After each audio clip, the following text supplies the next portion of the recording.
Succession. Pop, pop, pop, pop, pop. Fire officials say 3 people were hospitalized in critical condition. A 4th taken to the hospital in fair condition. All of those people who were shot between the ages of 19 and 22. A 19-year-old woman shot in the chest later died. Her identity has not been released.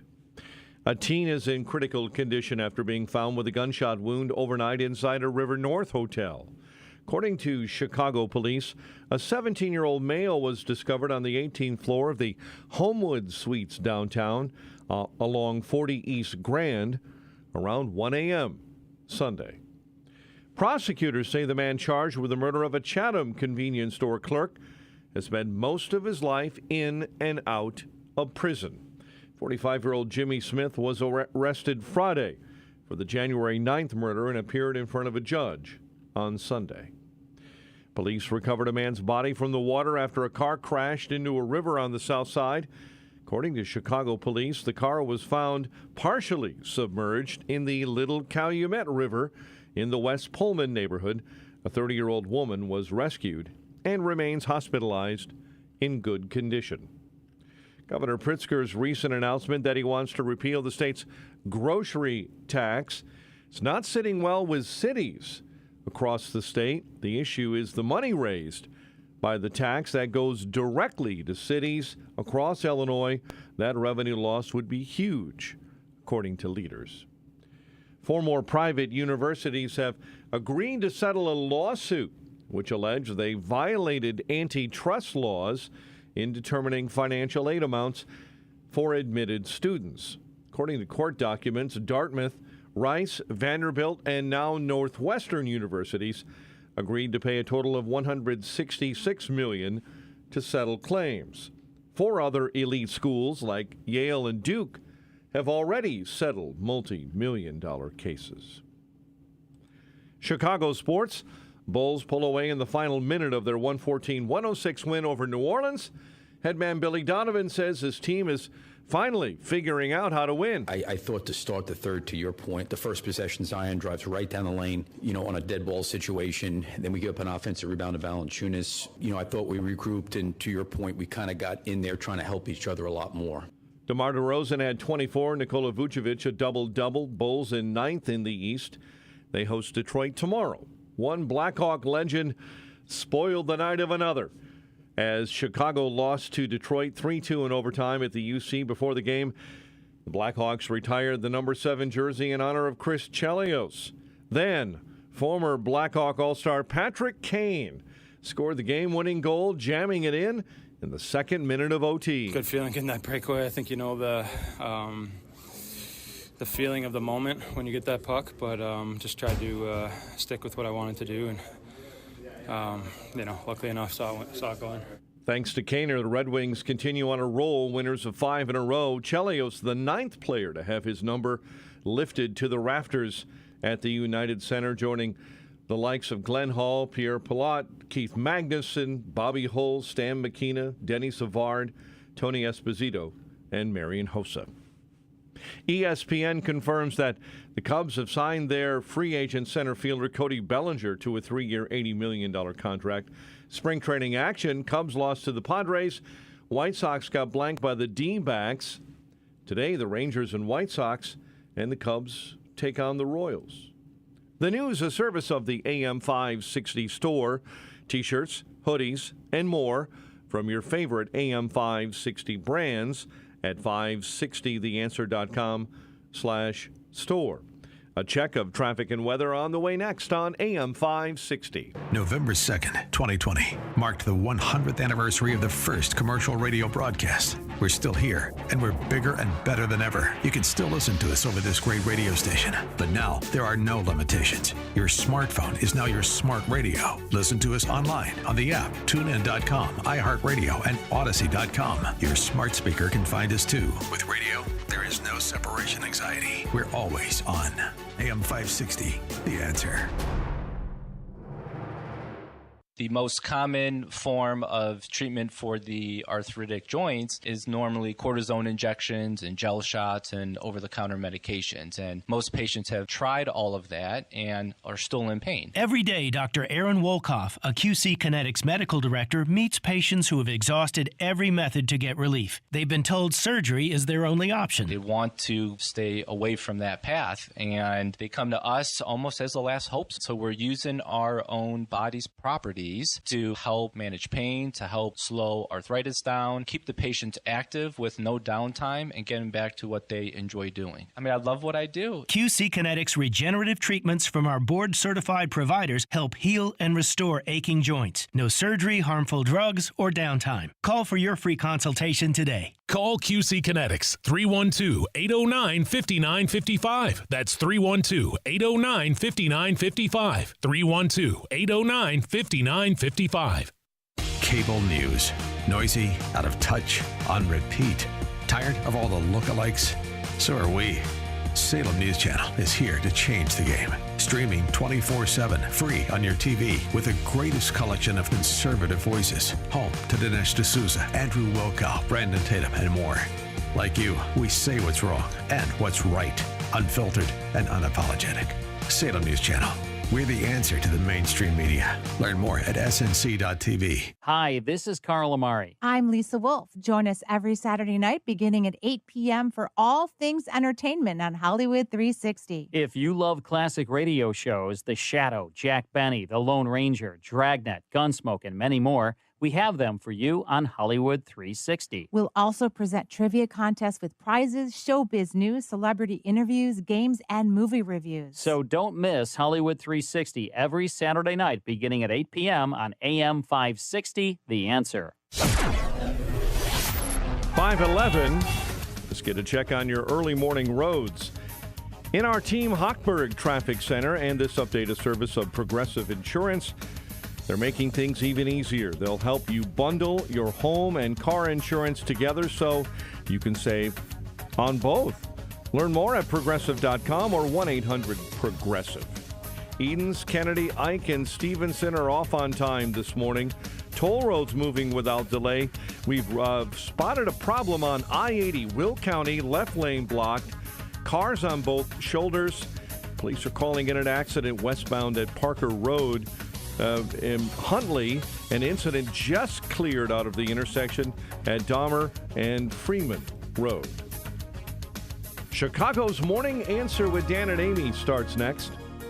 Now your official Chicagoland weather forecast in the AM 560 Weather Center. Here's our AccuWeather meteorologist, Steve Williams.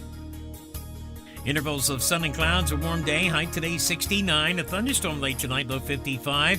Intervals of clouds and sun, warm day tomorrow. A thunderstorm could develop, that could bring some damaging wind, even a tornado, high 73. I'm Steve Williams on AM 560, The Answer. Right now, partly cloudy and 40 at O'Hare, 43 Midway, 31 in Aurora, 34 at DuPage Airport, 46 along Chicago's lakefront. Your next news update, 5:30. Chicago's Morning Answer starts next on AM 560, The Answer. 50 years of precision tooling. Now that's a lot of job shop work and custom parts. And it's why Bruscher Machining is the go-to CNC turning and machining company in Chicagoland. If you have a custom project, whether it's a single prototype or a short-run production of a few thousand pieces, give them a call today for your free custom quote, 630-876-1661.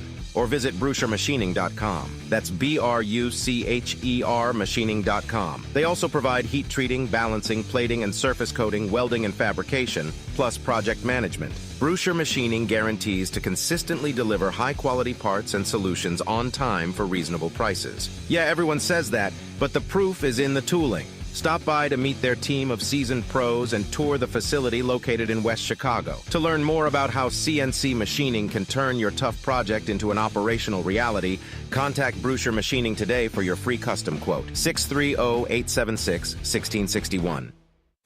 A great smile can make you feel happy and confident. So when you consciously conserve your teeth, that glowing smile will show through. At Best Dental Group, Doctors Economos, Gavalis, and their staff are ready to help you create that perfect look or maintain the one you have now. Along with general dentistry, Best Dental Group is a multidisciplined practice with an orthodontist, periodontist, and prosthetic specialists on site. They use the newest breakthroughs in dental technology, such as titanium implants, Invisalign clear braces, and laser treatments. Don't let fear get in the way. They can recommend sedation to make your experience as comfortable as possible. Best Dental Group is located in historic downtown Bartlett and is a multilingual office. Call 630-830-4930. That's 630-830-4930. Or visit bestdental.org. Best Dental Group, sharing your conservative values and helping you to conserve your teeth.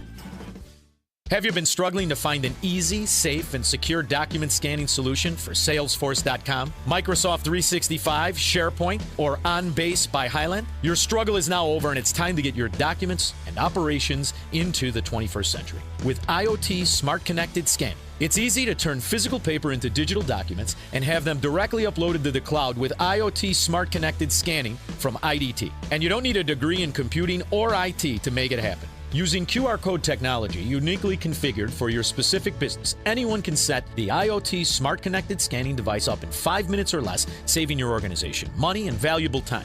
Remote employees can even capture documents and send them safely and seamlessly. Organize documents efficiently and securely with IoT Smart Connected Scanning from IDT. To see a demo or to order now, go to ready4idt.com. That's ready4idt.com. Use promo code SMART and receive 10% off your order. IDT, putting paper in its place. When you're serious about your concealed carry training and education and are ready to learn from an active police officer with a teaching degree, check out Illinois Concealed Carry Training in Midlothian. You'll learn safe, responsible firearm use, home defense planning, conflict avoidance, situational awareness, and how to remain physically, morally, and financially safe in the event you must use your firearm in self-defense or the defense of another. Weekday and weekend classes available. I'm Sergeant Gary Carr, police firearms trainer and the owner of Illinois Concealed Carry Training. We'll arm you with what really counts: knowledge and training. All concealed carry curriculums are not created equal. This may be the single most important decision you'll ever make for yourself and your loved ones. Choose between 3 and 16-hour classes that are available both weekdays and weekends. We are your one-stop for concealed carry classes, fingerprints, and legal defense plans. Register for a class today and get 10% off class fees with promo code AM560. Visit IllinoisConcealedCarry.com. That's IllinoisConcealedCarry.com. This is Carol Platt-Liebau for Townhall.com. Illegal immigration is already taking an enormous toll on America. It costs American taxpayers almost $151 billion yearly to provide essential benefits and services to migrants. And that doesn't even include the deaths from fentanyl and other drugs flowing over our border. Now the Biden administration's illegal immigration may well have spawned a generational crime problem. El Tren de Aragua, a brutal international crime syndicate from the Venezuelan prison system, has killed in the U.S. for the first time in Florida. Trend's now likely to spread throughout America the way El Salvadoran gang MS-13 has. The FBI even fears the two cartels may temporarily join forces. Jail is preferable to letting these criminals roam the streets, but they use prison to recruit more members. Our children and our children's children will be dealing with the fallout of Biden's dangerous open border policies. As a local business owner, you get called every week by marketing companies. We get it. We have hundreds of satisfied customers. Here's what a satisfied client recently said. Open enrollment is going great. We're hitting record numbers. Thank you so much for this report. It really is amazing to see how the marketing is really shaping our enrollment around the city. If you're a local business and ready for the next step, visit SurroundChicago.com right now. Our experts are ready to help you take your marketing to the next level. Visit SurroundChicago.com today. Portions of the following show may be pre-recorded. Now, from the Signature Bank Studios. This is Chicago's Morning Answer with Dan Proft and Amy Jacobson on AM 560. The Answer.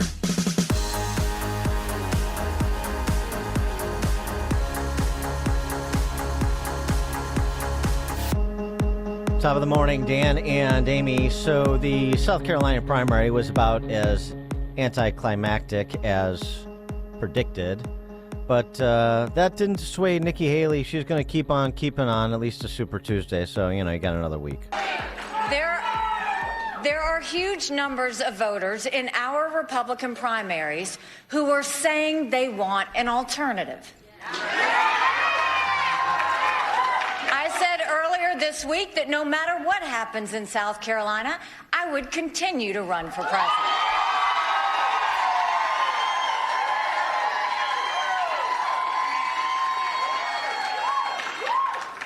I'm a woman of my word.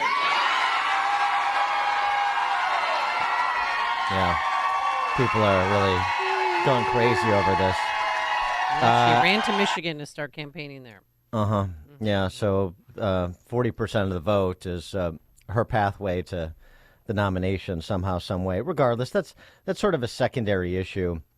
It's interesting, the Wall Street Journal opining on this. No denying Haley faces an uphill battle in a party in which Trump and his allies have become the establishment. It's long past time to retire the media trope that Trump is some insurgent against the establishment. When you've been president and maybe the three-time nominee, you're as establishment as it gets. Is that right? Has the outside guy become the inside guy? Does the fact of successfully being the nominee for president 3 times and being the president once so far, does that necessarily make you establishment? 312-642-5600, turnkey.pro answer line, 64636DA, turnkey.pro text line. I was struck by that line because, of course, that's not the messaging that Trump is offering on the campaign trail, as, for example, he provided in his remarks at CPAC this weekend. I stand before you today not only as your past and hopefully future president, but as a proud political dissident. I am a dissident. Is he a dissident or is he the establishment? And before you answer that question, let's take note that Amy's boyfriend, John Thune, endorsed Trump over the weekend. So that's He's pretty, my love interest. Okay, let's just. That's pretty establishment. Yeah. Pretty establishment, right? Right. I don't know, and I don't. There's another thing. I'm not purposely unanswering your question, but another, like, what does it mean to be a MAGA Republican? So what is MAGA? Isn't MAGA and Republican, are we the same thing? I don't get it. Well, I mean, no. I mean, what's Trump's? I mean, I think the whole idea of Make America Great Again and the Trump supporters, I think many of them would not identify with the Republican Party. Even if they vote for other Republicans, I think many of them would say, supporting Trump at the outset in 2016 was a protest vote against the Republican establishment. Okay. So, I mean, I guess that's why it's so these arguing these instances of arguing the alternative from places like the Wall Street Journal editorial board are always so curious to me, because this is part of the problem with we've seen with running against Trump, at least the way that Haley and DeSantis chose to prosecute their campaigns. They can't settle on an argument. He's Agent Chaos, and chaos follows him around like a cloud follows Pigpen around, and we can't have it. Oh, no. He's an establishment hack. He's the new Republican Party establishment, and the people we're supporting are the insurgents against the establishment. Which is it? You got to settle on one at some point. And I don't think is Rand Paul establishment? He's been in the Senate for a while. No, Mike Lee establishment? Ted Cruz? Are they embraced by the men and women of always in the Republican Party, the legacy families and the longtime leadership of people like Mitch McConnell? No, I think there's a pretty clear divide. And even though I wouldn't call Trump some philosophical conservative, the idea that he is somehow the establishment because so many politicians, for their own reasons, like John Thune, are endorsing him, I just don't buy. He isn't. He's never going to be, because he's never going to be accepted by the men and women of always inside the Beltway. Look at all that they've done across the political spectrum to try to sideline him initially, to try to paralyze his presidency, and now to try and put him away and take his business away while he's at it. While they're at it, I should say. So I that line just really rubbed me the wrong way from the Wall Street Journal, and I just wanted to talk about it because it's just interesting to see the sort of the Trump skeptics to the never Trumpers arguing in the alternative at every turn. If this argument doesn't work, I'm going to try this one, the exact opposite argument. Well, okay, that's, and then you're curious why Trump is indomitable in the Republican primary, which he is. 312-642-5600, turnkey.pro answer line. You could also reach us on our text line, 64636. Type in DA, then a quick comment. Clay in Libertyville, you're on Chicago's Morning Answer. Morning, Dan. Morning, Amy. It's extremely concerning that an establishment pick, is still in the contention. Obviously, she's got the money to do so, why the hell not? But why is she staying there? She is losing so bad. The reason those people were cheering so loudly in that crowd because there was 30 of them, and that's all that filled that small ballroom up. She lost her home state and even her home county where she lives by more than 30 points. Why is she there? It makes it tarnishes the Republican Party. Thanks, guys. Thanks for the call. I mean, I don't fault her for doing it. No, she can run, and and take the lumps of that she did in her home state on Saturday. I don't think it tarnishes the Republican Party to run. By the way, there's sort of this suspension of disbelief going on both sides. Let me give you an example of a figure who sort of is oscillating between the two sides these days. Bill Ackman, the billionaire investor, he sort of rose to some more prominence during the whole Harvard fiasco. He's a Harvard grad, and he was part of the group that announced they would withhold donations and that Claudine Gay needed to go and so on and so forth. So Ackman's been around for a while on the investotainment shows and so forth. And he's gotten more involved in politics. And he likes Haley, he supported Haley, but Haley's not going to make it. But Biden is a non-starter. Biden is over, says Bill Ackman. And I think he's still struggling to come to terms with the fact that it's going to be Biden and Trump, as some in the Republican Party are struggling to come to terms with. And by the way, the other thing to point out here is, and I have been pointing this out as of others, Biden I think is done. I mean, it's embarrassing. It's embarrassing for the country having him as a presidential candidate, let alone the president of the country. It's crazy. And it's just going to get worse and worse. And he should, the worst of his legacy is his ego that prevents him from stepping aside. And that's it. It's his ego. And it is so wrong and so bad and so embarrassing. You talk to people. I was in Europe. I was in London a few days ago, and people are like, Bill, how can this guy be a president? And it's a bit like, again, I go back to my business analogy. Being a CEO is like a full contact sport. Being president of the United States is like some combination of wrestling, marathon running, being a triathlete. I mean, you got to be a serious physical shape and at the top of your game to represent this country. And he is a far cry from that, and it's just getting worse, and it's embarrassing. And he cannot be. And by the way, every day he waits, he's handing the election to Trump because it's harder and harder for an alternative candidate to surface. Now, and Ackman thinks that there's still a possibility for Dean Phillips because he's on the ballot in 42 states, and there's a possibility that he could really have a strong performance in Michigan, where Biden is unpopular, particularly because of his stance on Hamas. Yeah, I mean, a lot of pro-Palestinian. It's the largest Middle Eastern population in the country. Yeah, that's part of it. That's definitely part of it, and part of it is that for example, United Auto Workers boss may say one thing, and the United Auto Workers rank and file are saying something very different in terms of this election. But I mean, that is tilting at windmills, just like Haley supporters are tilting at windmills.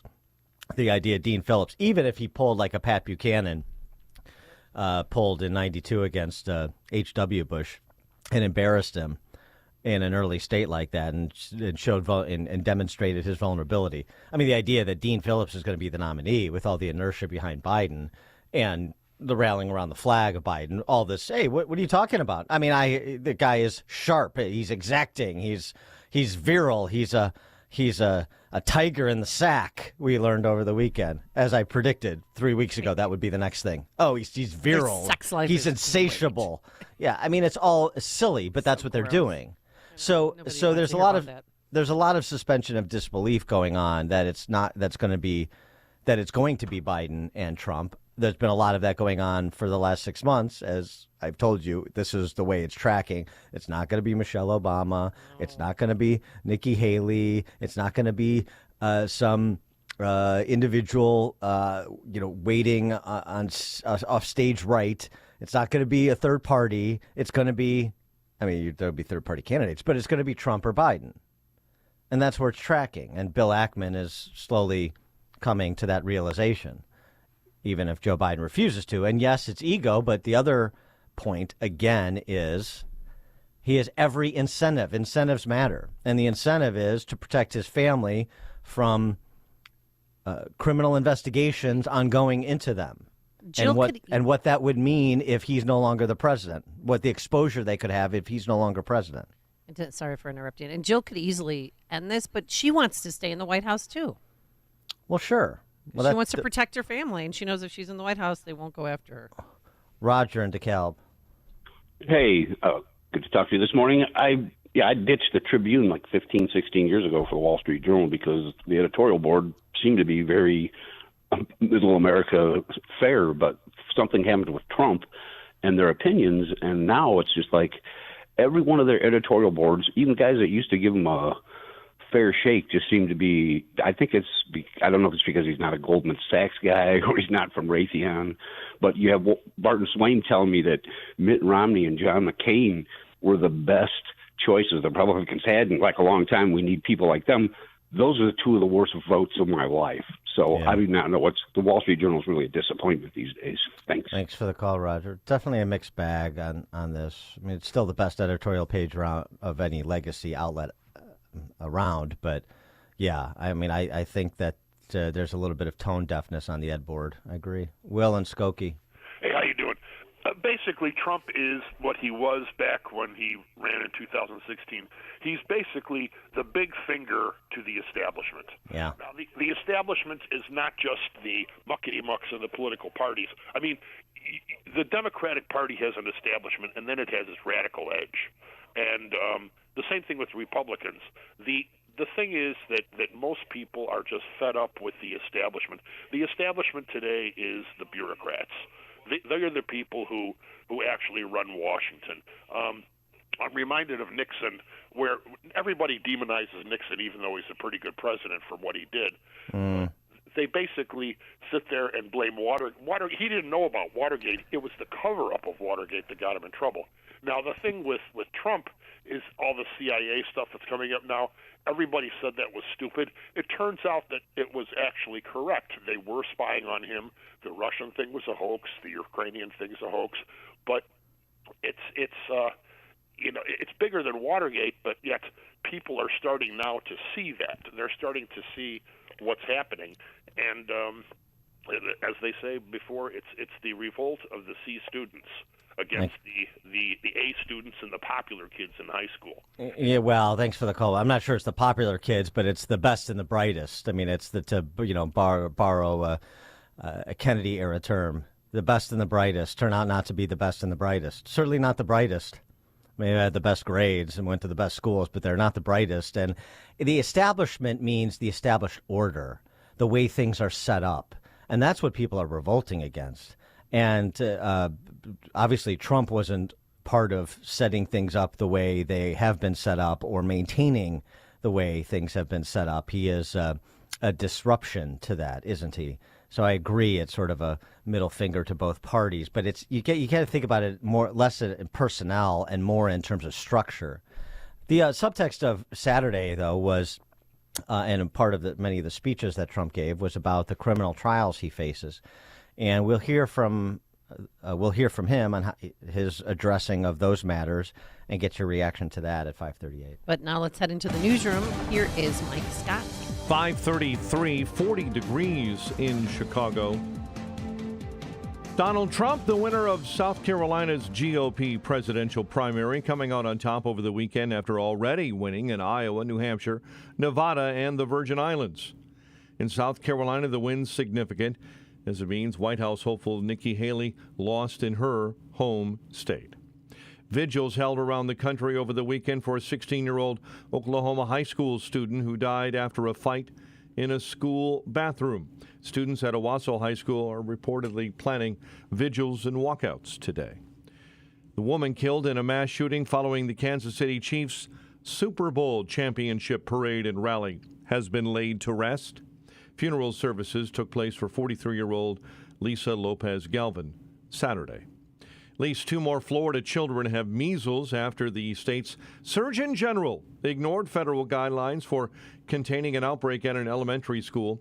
6 children at one school contracted the disease about a week ago. Now 2 more have the illness. The Surgeon General said he was leaving it up to parents to send their kids back to the school, while the federal government recommends staying at home. Spacecraft that touched down on the moon last week is alive and well after apparently tipping over onto its side. Houston-based Intuitive Machines guided the Odysseus lander onto the moon, marking the first touchdown by a U.S.-built spacecraft since the Apollo 17 mission in 1972.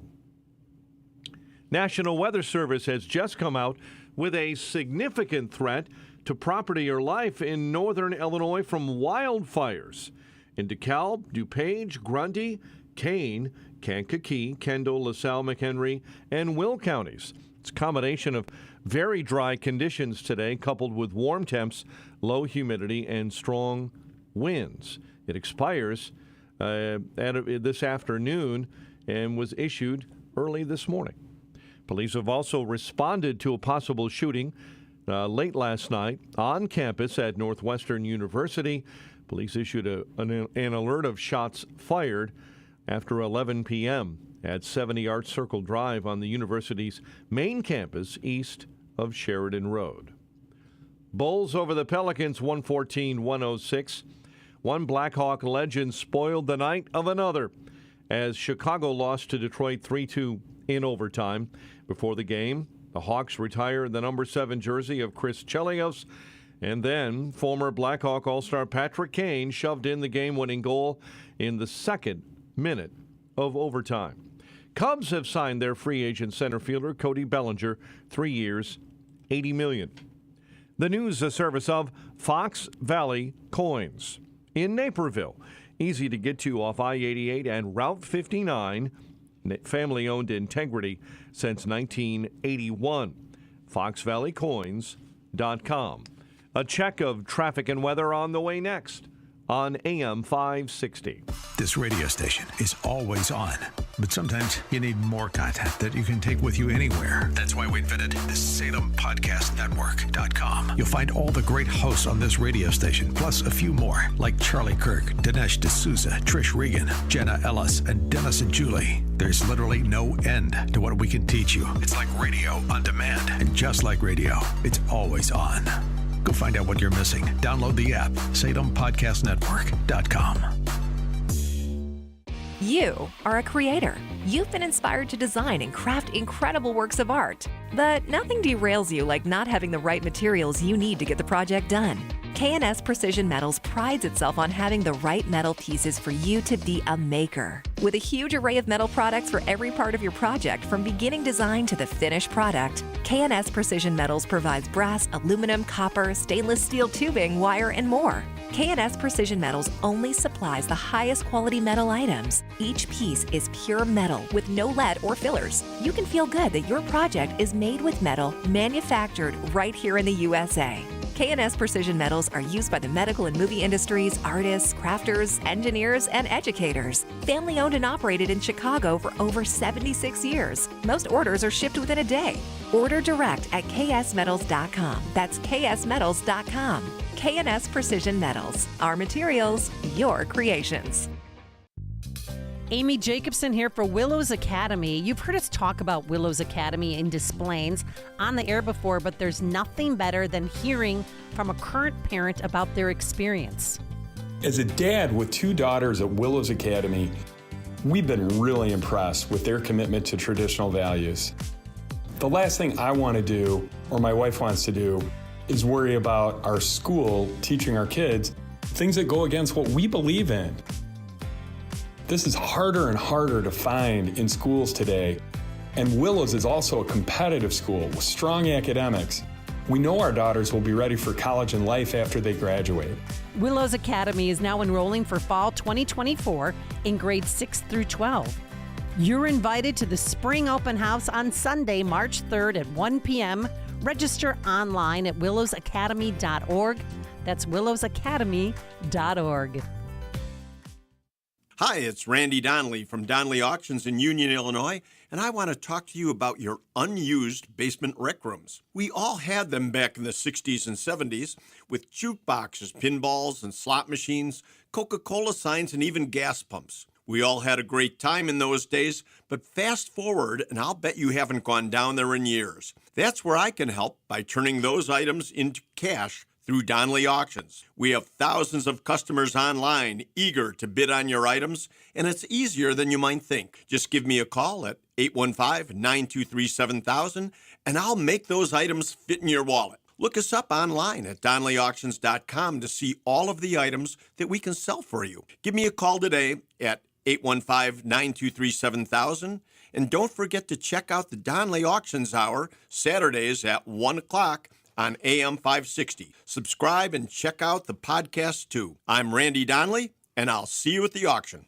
Don't let a cold, sinus infection, or allergies ruin your day. Breathe easier, sleep better, and feel healthier with Navage. Visit Navage.com, Walmart, Walgreens, CVS, or a store near you. It's 5:40, Team Hochberg Traffic Center time, and only one major problem out there this morning. I-80, Will County, westbound at Parker Road, an accident on the right-hand shoulder. Chicago's Morning Answer with Dan and Amy continues next. AM 560 Weather Center forecast. Partly sunny. Temperatures could go above 64 today. Partly cloudy, mild, a late night thunderstorm, low 55. Currently, we have 40 degrees, partly cloudy skies at O'Hare. Your next news update is at 6. And Chicago's Morning Answer continues next on AM 560, The Answer. Now, from the Signature Bank Studios, this is Chicago's Morning Answer with Dan Proft and Amy Jacobson. Only the biggest stories, only the biggest guests, and only the biggest opinions. This is AM 560, The Answer.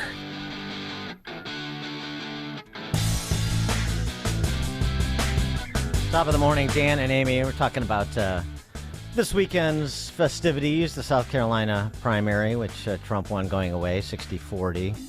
40% was enough for Haley to claim victory again and carry on to Super Tuesday, but she's going to get lambasted on Super Tuesday, and that should pretty much be the end of the formality of the GOP presidential primary, but we'll see. And then we were starting to get to sort of Trump's market position. And he spent a lot of time this weekend during his stops in South Carolina in the run-up to the primary at events like the Conservative Black Foundation Gala, at CPAC, talking about his legal proceedings, his travails, his indictments, and so forth. And you know, this is something that, again, I'm not sure Trump or Trump supporters are paying enough attention to in terms of the wild card this represents, how people will view him if any of these trials goes to verdict before November and he is convicted of felony, and then you have the Republican nominee, Donald Trump, convicted felon, and the left running $500 million telling the American worth of advertising, telling the American people we cannot have a convicted felon in the White House. How can we even discuss this? This is beyond the pale. A convicted felon in the Oval Office? No. So what is Trump's response to that? And again, the exit polling in South Carolina, more than a third of self-identified Haley voters would not vote for Trump if he is convicted. And that would make me want to vote for him even more. Well, I understand. Run to him, not run away from him. Different people are going to react differently, but you have to look at the landscape as it is, not what you want it to be. And some, of course, these are the way questions are asked, the timing of them. You know, you get down to it, and it's Trump versus Biden. Maybe some of those people still hold their nose and vote for Trump, even if they have qualms about that convicted felon moniker. But, you know, it doesn't take a third. Depending on how close the race is, it could be 1 in 10 otherwise inclined to vote for Trump, but won't vote for him if he's a convicted felon. So what is the message to that cohort of voters? I think that's a worthwhile exercise for the campaign. And so far, you know, Trump is trying out some new terminology. You heard before the break, we played the clip of him at CPAC calling himself a political dissident, you know, sort of characterizing himself as, you know, in dealing with the gulag state of the Biden administration. And he's also said this, which you've heard before. This is Trump at a stop in Rock Hill, South Carolina, in the run-up to Saturday's primary. I've been indicted more than Alphonse Capone, the great guy. It's true. I got indicted. My parents are looking down. They're saying, I never thought this could happen to my son. He's been indicted. I didn't know what the hell the word, and it all took place instantly. If I fly over a blue state, the next day I get a federal grand jury notice, please report. And they indicted me on bullshit. It's all bullshit.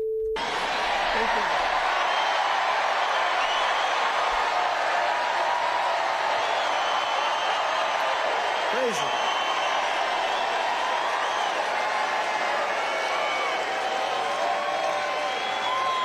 So, yeah, right. Indicted more times than Capone. Right. Fly over blue states. I get subpoenaed.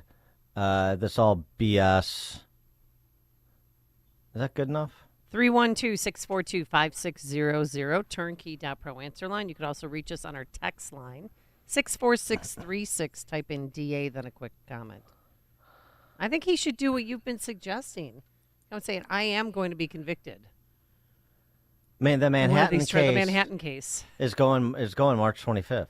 I know. We'll blink and it's going to be here. So here's what he tried with the Black Conservative Foundation Gala. Okay, what? This is his, way to connect to those in the audience. I mean, he had some very positive messaging, appropriately positive messaging as part of his remarks we'll get to. But just on this narrow issue of him facing these 4 indictments. And then I got indicted a second time, and a third time, and a fourth time. And a lot of people said that that's why the black people like me, because they have been hurt so badly and discriminated against. And they actually viewed me as I'm being discriminated against. It's been pretty amazing. But I think that's why the black people are so much on my side now, because they see what's happening to me happens to them. Does that make sense? I've heard that. When I did the mugshot in Atlanta, that mugshot is number 1. Elvis Presley's number 2, and Frank Sinatra's. They had Frank Sinatra for fighting, and they had Elvis for, I don't know, something in a gas station. He tried to hold up a gas station. I don't know, something. Elvis. So Elvis is number 2, but he was always number 1. The mugshot, we've all seen the mugshot. And you know who embraced it more than anybody else? The black population. It's incredible. You see black people walking around with my mugshot. They do shirts, and they sell them for $19 a piece. It's pretty amazing. Millions. By the way, millions of these things have been sold. Uh-huh. What do you think of that approach? Well, I mean, I guess that the point is to make the whole thing absurd and sort of a joke. The mugshot, my mugshot's number 1. I don't think that's going to get it done, because I don't think it's going to be seen as a joke to a lot of surface skimming, squishy people in the middle. who otherwise are not inclined to like Donald Trump on a personal level. One other thing, the whole like black people like me because I'm now indicted like so many of them. I've been wrongly indicted like so many of them. But that sounds like something that you would hear at MSNBC. This isn't 1960s Jim Crow South Carolina, where black Americans are being indicted for no reason. Or there's de jure discrimination, even de facto discrimination. So what are we talking about here? I mean, that's the sort of abject pandering that I would recoil at if it was done by one of the customary race hustlers like a Sharpton or a Jackson or Flager. Just, yeah, I mean, you know who the profile I'm talking about. So when Trump does it, black people like me now because I've been wrongly indicted, like so often happens to you. You should have said maybe like wrongly accused of. Oh well, he shouldn't have said it at all. But I see where he's going with it, but he didn't get there. Well, I see where he's going with it too. He's trying to characterize himself as some sort of victim of political discrimination, the way that black Americans in a bygone era, important qualifier, were victims of racial discrimination. Reminds me of Brad Blagojevich, something Blago would say. I hope Blago's not helping him with the messaging. 312-642-5600, turnkey.pro answer line, 64636DA, turnkey.pro text line. You know, that to me is like Trump riffing and trying to get market feedback to figure out what he wants to go with as the campaign moves on. I think he does that a lot. I think he does a lot of trial ballooning on the stump. Because in terms of the prepared remarks, as I mentioned, it was much better talking about, well, very much in the line with Bob Woodson and Shelby Steele and others who talk about accentuating blacks' contributions to America. He did spend time doing that. Black patriots fought and bled on the battlefields of the American Revolution, and they really did. When you read the history, what they gave up. They gave everything to smash the chains of slavery and preserve our nation, and they did it with incredible bravery. They helped win the Wild West, tame the skies, and save freedom in the Second World War. They're warriors. From the very beginning, black Americans have been a vital part of the American story, helping to make this the greatest nation in the history of the world. So true. Thank you. We thank you. We thank you for. Yeah, I mean that's where it should be is with the proper conservative meritocratic recognition of all the contributions black Americans have made to make this the best country, the greatest country the world's ever seen, and how, as Bob Woodson would say, when whites were at their worst, blacks were at their best, how they persevered, all that stuff. But then you turn around and say, you know, I'm indicted and now black people like me because that's how they feel. They feel that they're the targets of a discriminatory justice system. I mean, maybe some do, and I'm sure there are some instances, but I mean, that's a sort of a blanket statement to make that, as I said, speaks to some of the worst pandering, worst identitarian pandering we get from the left. So I don't think that flies. By the way, the other thing too, Elvis wasn't arrested for robbing a bank. What was he talking about? No, a gas station, he said. Didn't he say? No, first the Elvis mugshot is not. He didn't get that mugshot for any criminal reason. It was when he was discharged from the Army. Army, right? So, Matt, Southside, you're on Chicago's Morning Answer. Hey, good morning, Dan. Good morning, Amy. I wanted to say the one thing about Trump, you know, maybe pandering a little bit to the black vote, is it's going to keep all those talking heads on MSNBC quiet. That's their whole thing. You know, they like to say things like black people get indicted for no reason, or so you know what? What are they going to do? Come out and say, "Oh, that's not true"? I think it's kind of funny now. Well, yeah. Except, thanks for the call, Matt. Except they're not going to say that. They're going to say Trump is pandering. He doesn't really mean it. Trump is a white nationalist. Trump is adjacent to white supremacy. Trump is a Christian nationalist, and Christian nationalists are racist, and they want to put you all back in chains, to borrow Bidenism, and so on and so forth. Him mimicking their rap will not silence their rap. No. You're playing on their side of the field. Is that really what you want to do?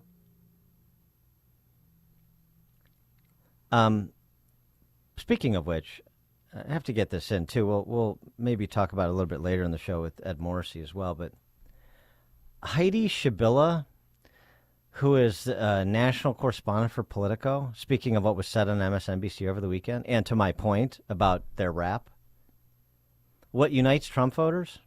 The one thing that unites all of them, because there's many different groups orbiting Trump, but the thing that unites them as Christian nationalists, not Christians, by the way, because Christian nationalists is very different, is that they believe that our rights as Americans, as all human beings, don't come from any earthly authority. They don't come from Congress. They don't come from the Supreme Court. They come from God.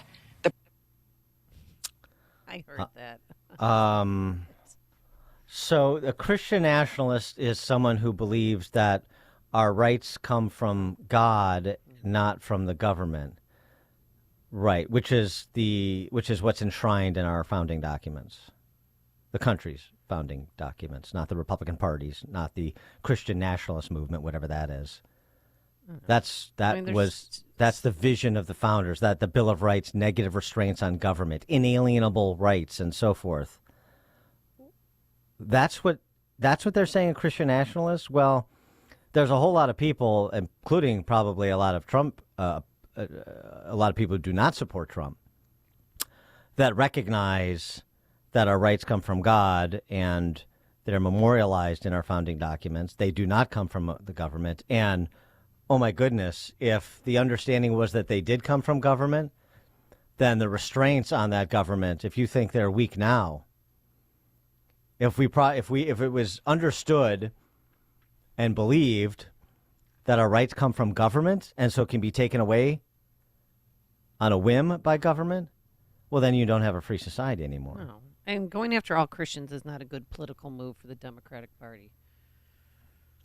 I'm not sure that they think that. Bishop Robert Barron responded to Shabila more eloquently than I can, but was sort of with the same point. Hey everybody, it's Bishop Barron. I want to share with you some reflections on a clip I saw. I think it came out last night. Heidi Shabila from Politico was on MSNBC. It was one of the most disturbing and frankly dangerous things I've ever seen in a political conversation. She's going after what she calls Christian nationalism, but what she said was there are these Christian nationalists out there who are claiming that our rights don't come from any, human authority. They come from God.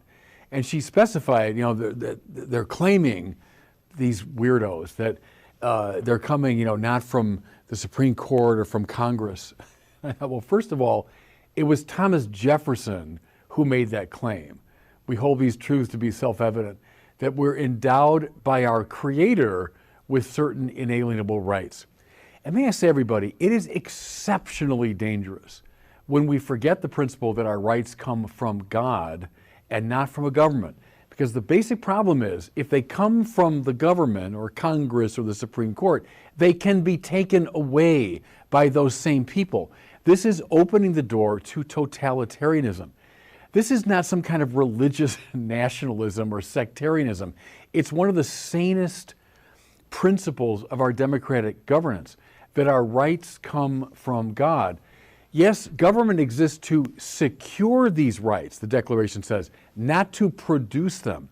It is exceptionally dangerous to go down this road because, as I say, we lose our groundedness in something transcendent and become, therefore, by that very move, victims of a potentially totalitarian state that can take away the same rights that they gave us in the first place. So can I just say that in their enthusiasm, I suppose, to go against so-called Christian nationalism, they're actually going against the foundations of our democracy. And it's a further evidence of this extreme hostility of the left now toward religion. No, precisely as an American, I want to hold that my rights come not from something as vacillating and unreliable as Congress or the Supreme Court. They come from God. As the old saying goes, a government that's big enough to give you everything you want is big enough to take it all away, too. That's Barron's point, and it's the salient one. All right, coming up at 6:06, the murder of a nursing student in Georgia speaks to the concerns of people jogging alone, according to the Associated Press. That's 6:06. Instead of them focusing on that it could have been prevented. But now let's head into the newsroom. Here is Mike Scott. Good morning, Mike. National Weather Service says there is a significant threat from a red flag warning today. Police responded to a possible shooting Sunday night, shots fired on the Northwestern University campus. 3 are dead, including a 14-year-old boy, a 4th injured after a shooting on Chicago's South Side, and police are investigating on the north side after 4 were injured, 1 fatally, Sunday afternoon after gunfire erupted at a park. Bulls beat the Pelicans 114-106 last night. Blackhawks lost to the Red Wings. WIND Chicago News Time, 6 o'clock. There's going to be a new leader of the Republican Party. I'm Dave Anthony. Fox News. Ronna McDaniel will step down as the head of the Republican National Committee 3 days after the Super Tuesday primaries. She says the RNC has historically undergone change once we have a nominee, and it has always been my intention to honor that tradition. McDaniel's decision to step down March 8th, as reported by the New York Times, was expected. Fox's Madeline Rivera. Now, former President Trump's been pushing for new RNC leadership, including his daughter-in-law Laura to be the co-chair. After the former president's latest big win over Nikki Haley in South Carolina, the next GOP primaries tomorrow in Michigan. And there she is still there campaigning, not giving up. 60% of Americans think Donald Trump and Joe Biden are too old to be running for president. There's a change in the Middle East. The Palestinian government's resigning and will be reformed. Fox's Trey Yingst reports from Tel Aviv. There is a link between what's happening there and what's happening in Gaza and the post-war plans for control of the Strip and Palestinian territory. It does come as fighting continues inside Gaza. The Israeli military says they killed 30 militants over the last day alone in northern Gaza, an area that was previously cleared by the IDF. Now, Israeli forces are still operating in the south around the city of Han Yunis and waiting to see if they will be told to enter Gaza's southernmost city of Rafah. Israel is working on a plan to evacuate the million-plus Palestinians sheltered there before going after Hamas militants in Rafah. A U.S. Air Force member who claims Israel is committing genocide in Gaza set himself on fire in protest outside the Israeli embassy in Washington. He's now in critical condition. The funeral set for Friday for nursing student Laken Riley, killed last week while jogging in Athens, Georgia. Her alleged killer was here illegally. ICE officials say murder suspect Jose Ibarra crossed into the United States from Venezuela through El Paso, Texas in September 2022 and had been arrested at one point in New York City for child endangerment. Fox's Todd Pyro. America's listening to Fox News. 40 degrees, 6:02 on AM 560. The Answer. Good morning. I'm Mike Scott. The National Weather Service has posted a red flag warning through this afternoon for DeKalb, DuPage, Grundy, Kane, Kankakee, Kendall, LaSalle, McHenry, and Will County because of a significant threat from wildfires. Police responded to a possible shooting Sunday night on the Northwestern University campus. Shots fired report came around 11 p.m. at the university's main campus east of Sheridan Road.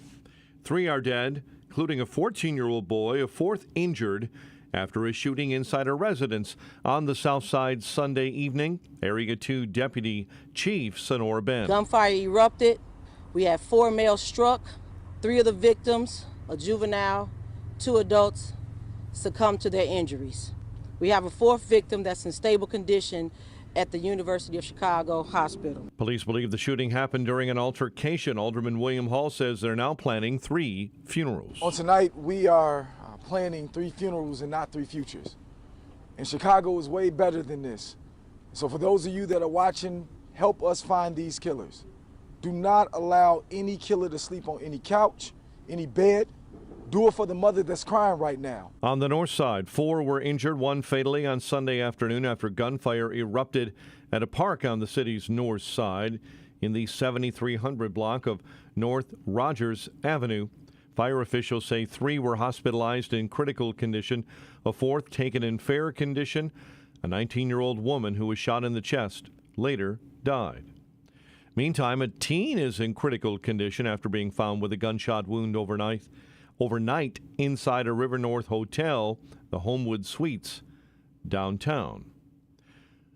Chicago sports finds the Bulls winners over the Pelicans, 114-106. Last night, Blackhawks lost to the Red Wings in OT, 3-2. The night saw the number 7 jersey of Chris Chelios get lifted to the rafters, and another Blackhawk legend, Patrick Kane, scoring the game-winning goal in the second minute of OT. Spring training, Cubs have signed Cody Bellinger, 3 years, $80 million. Cubs lost to the Padres 7-0. White Sox blanked by the D-backs. And the news, a service of Dan and Amy 24/7, around the clock all day, every day. Listen now, Dan and Amy 247.com. A check of traffic and weather on the way next on AM 560. Dennis Prager believes there are scary people among us. I have known all my life that the battle for good is a very, very difficult battle. So this doesn't surprise me between Hamas and Israel that there are people who are neither Jew nor Muslim, and they support Hamas. These people are frightening, actually. The Dennis Prager Show. Weekdays at 11, right before Charlie Kirk at 1 on AM 560. The Answer. Protecting and growing your retirement assets can be complicated. From asset and legacy protection to retirement income and extended care, you need a plan. Mark Kohler, host of Retirement and Income Radio, heard Sundays at 11 a.m., helps retirees in or near retirement protect their accounts from market volatility. Mark can help you create lifetime guaranteed, inflation-hedged income. Call Mark today at 844-619-SAFE. That's 844-619-7233. And listen this Sunday at 11 a.m. to Retirement and Income Radio. The Fed is setting a digital dollar control trap. The new FedNow system might sound modern and convenient, but the truth is it's all about surveillance and control. Don't be fooled. Secure your assets right now with something Washington cannot manipulate. Hi, Stephen K. Bannon, former advisor to Donald Trump, and in these times of uncertainty, I believe the best way to defend your savings is to use tangible assets, which is why I recommend a physical gold IRA from Birch Gold Group, because gold has a 5,000-year track record as the ultimate guardian of wealth. To find out more, get your free info kit on gold IRAs from Birch Gold Group by texting the word PROTECT to 989898. Birch Gold is the only gold company I trust, so text PROTECT to the number 989898. Text PROTECT to 989898 to get your free info kit on gold IRAs. There's no obligation or purchase required. Message and data rates may apply. This is the time of year to enjoy life, so stop letting pain in your joints keep you from doing what you want to do this spring. Call QC Kinetics now. QC Kinetics is the nation's leader in regenerative medicine. I'm talking lasting joint pain relief, folks. No surgery, no drugs, and no downtime. QC Kinetics is literally transforming lives. Their advanced treatments harness your own body's ability to restore and repair damaged joint tissue. No pain pills, no risky surgery. This is an all-natural solution. QC Kinetics has tens of thousands of satisfied patients who've reclaimed their mobility. Take action now. Live your best life this spring and summer. It's a great use of your tax refund, by the way. So call QC Kinetics for a free consultation. New locations in Crystal Lake and Gurnee. 312-809-5955. 312-809-5955. That's 312-809-5955. 6:07. Let's get an update on the roads. Team Hochberg Traffic Center time. Northside accident, Sheridan and Thorndale. Wooddale an accident, Irving Park and Wooddale Road. If you're traveling on the Bishop Ford, you're slowing up 103rd into the Ryan Merge. Ryan right now, 15 minutes, 95th into the Burns Circle interchange. At 6:08, it's time to call Permaseal Basement Systems at 800-421-SEAL. And Chicago's Morning Answer with Dan and Amy continues next. In our AM 560 Weather Center, here's Steve Williams. Today, intervals of clouds and sun, a warm day, high today 69, a thunderstorm late tonight, low 55. For tomorrow, clouds and sun, thunderstorms late in the afternoon. They could move quick and bring damaging wind, maybe even a tornado, high 73. I'm Steve Williams on AM 560, The Answer. 40 at O'Hare. Chicago's Morning Answer continues next on AM 560, The Answer. Now, from the Signature Bank Studios. This is Chicago's Morning Answer with Dan Proft and Amy Jacobson on AM 560. The Answer.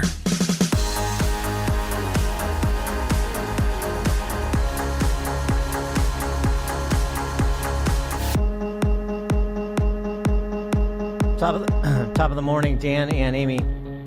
Fox News Channel's Bill Melugin at the border, San Diego sector, documenting the latest street release that was ongoing in San Diego.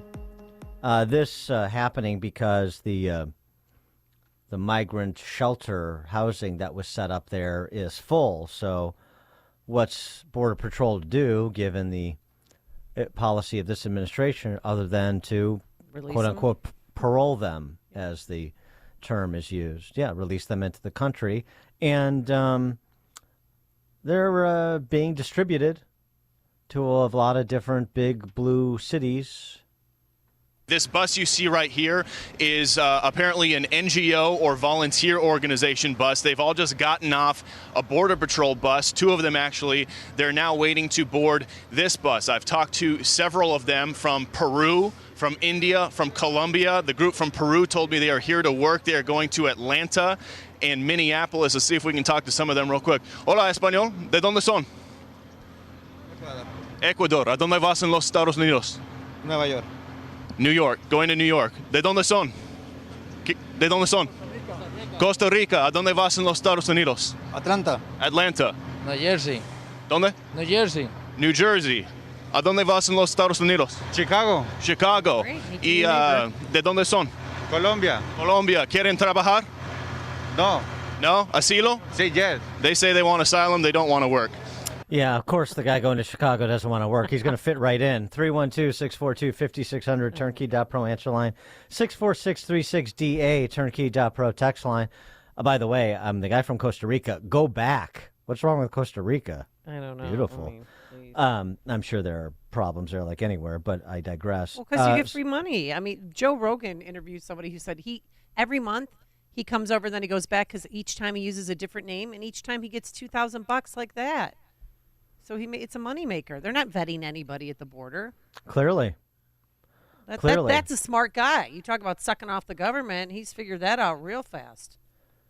Clearly, they're not vetting anyone at the border. And what you just heard there with those people from various countries going to various cities in America, no questions asked, more or less, except maybe by Bill Melugin, not by our government. Per multiple ICE and DHS sources, the suspect charged in the murder of nursing student Laken Riley is a Venezuelan national who crossed illegally into El Paso, Texas in September 2022 and was released into the U.S. via parole. So the individual charged with the murder of that young nursing student in Georgia got into this country and moved about freely, as did his brother, in the same way those individuals you just heard from Bill Melugin are going to do. And I'm not saying that all of them are intending to be violent or intending to commit crime. We have no idea, but that's the problem, isn't it? We have no idea. And he was sponsored by a woke New York homeless shelter, but then he was arrested in New York for beating up a child and then went to the sanctuary city of Athens, Georgia, where he allegedly stalked and bludgeoned this young nursing student to death. Yeah, and it speaks, again, according to the Associated Press spin on this. Who needs AI?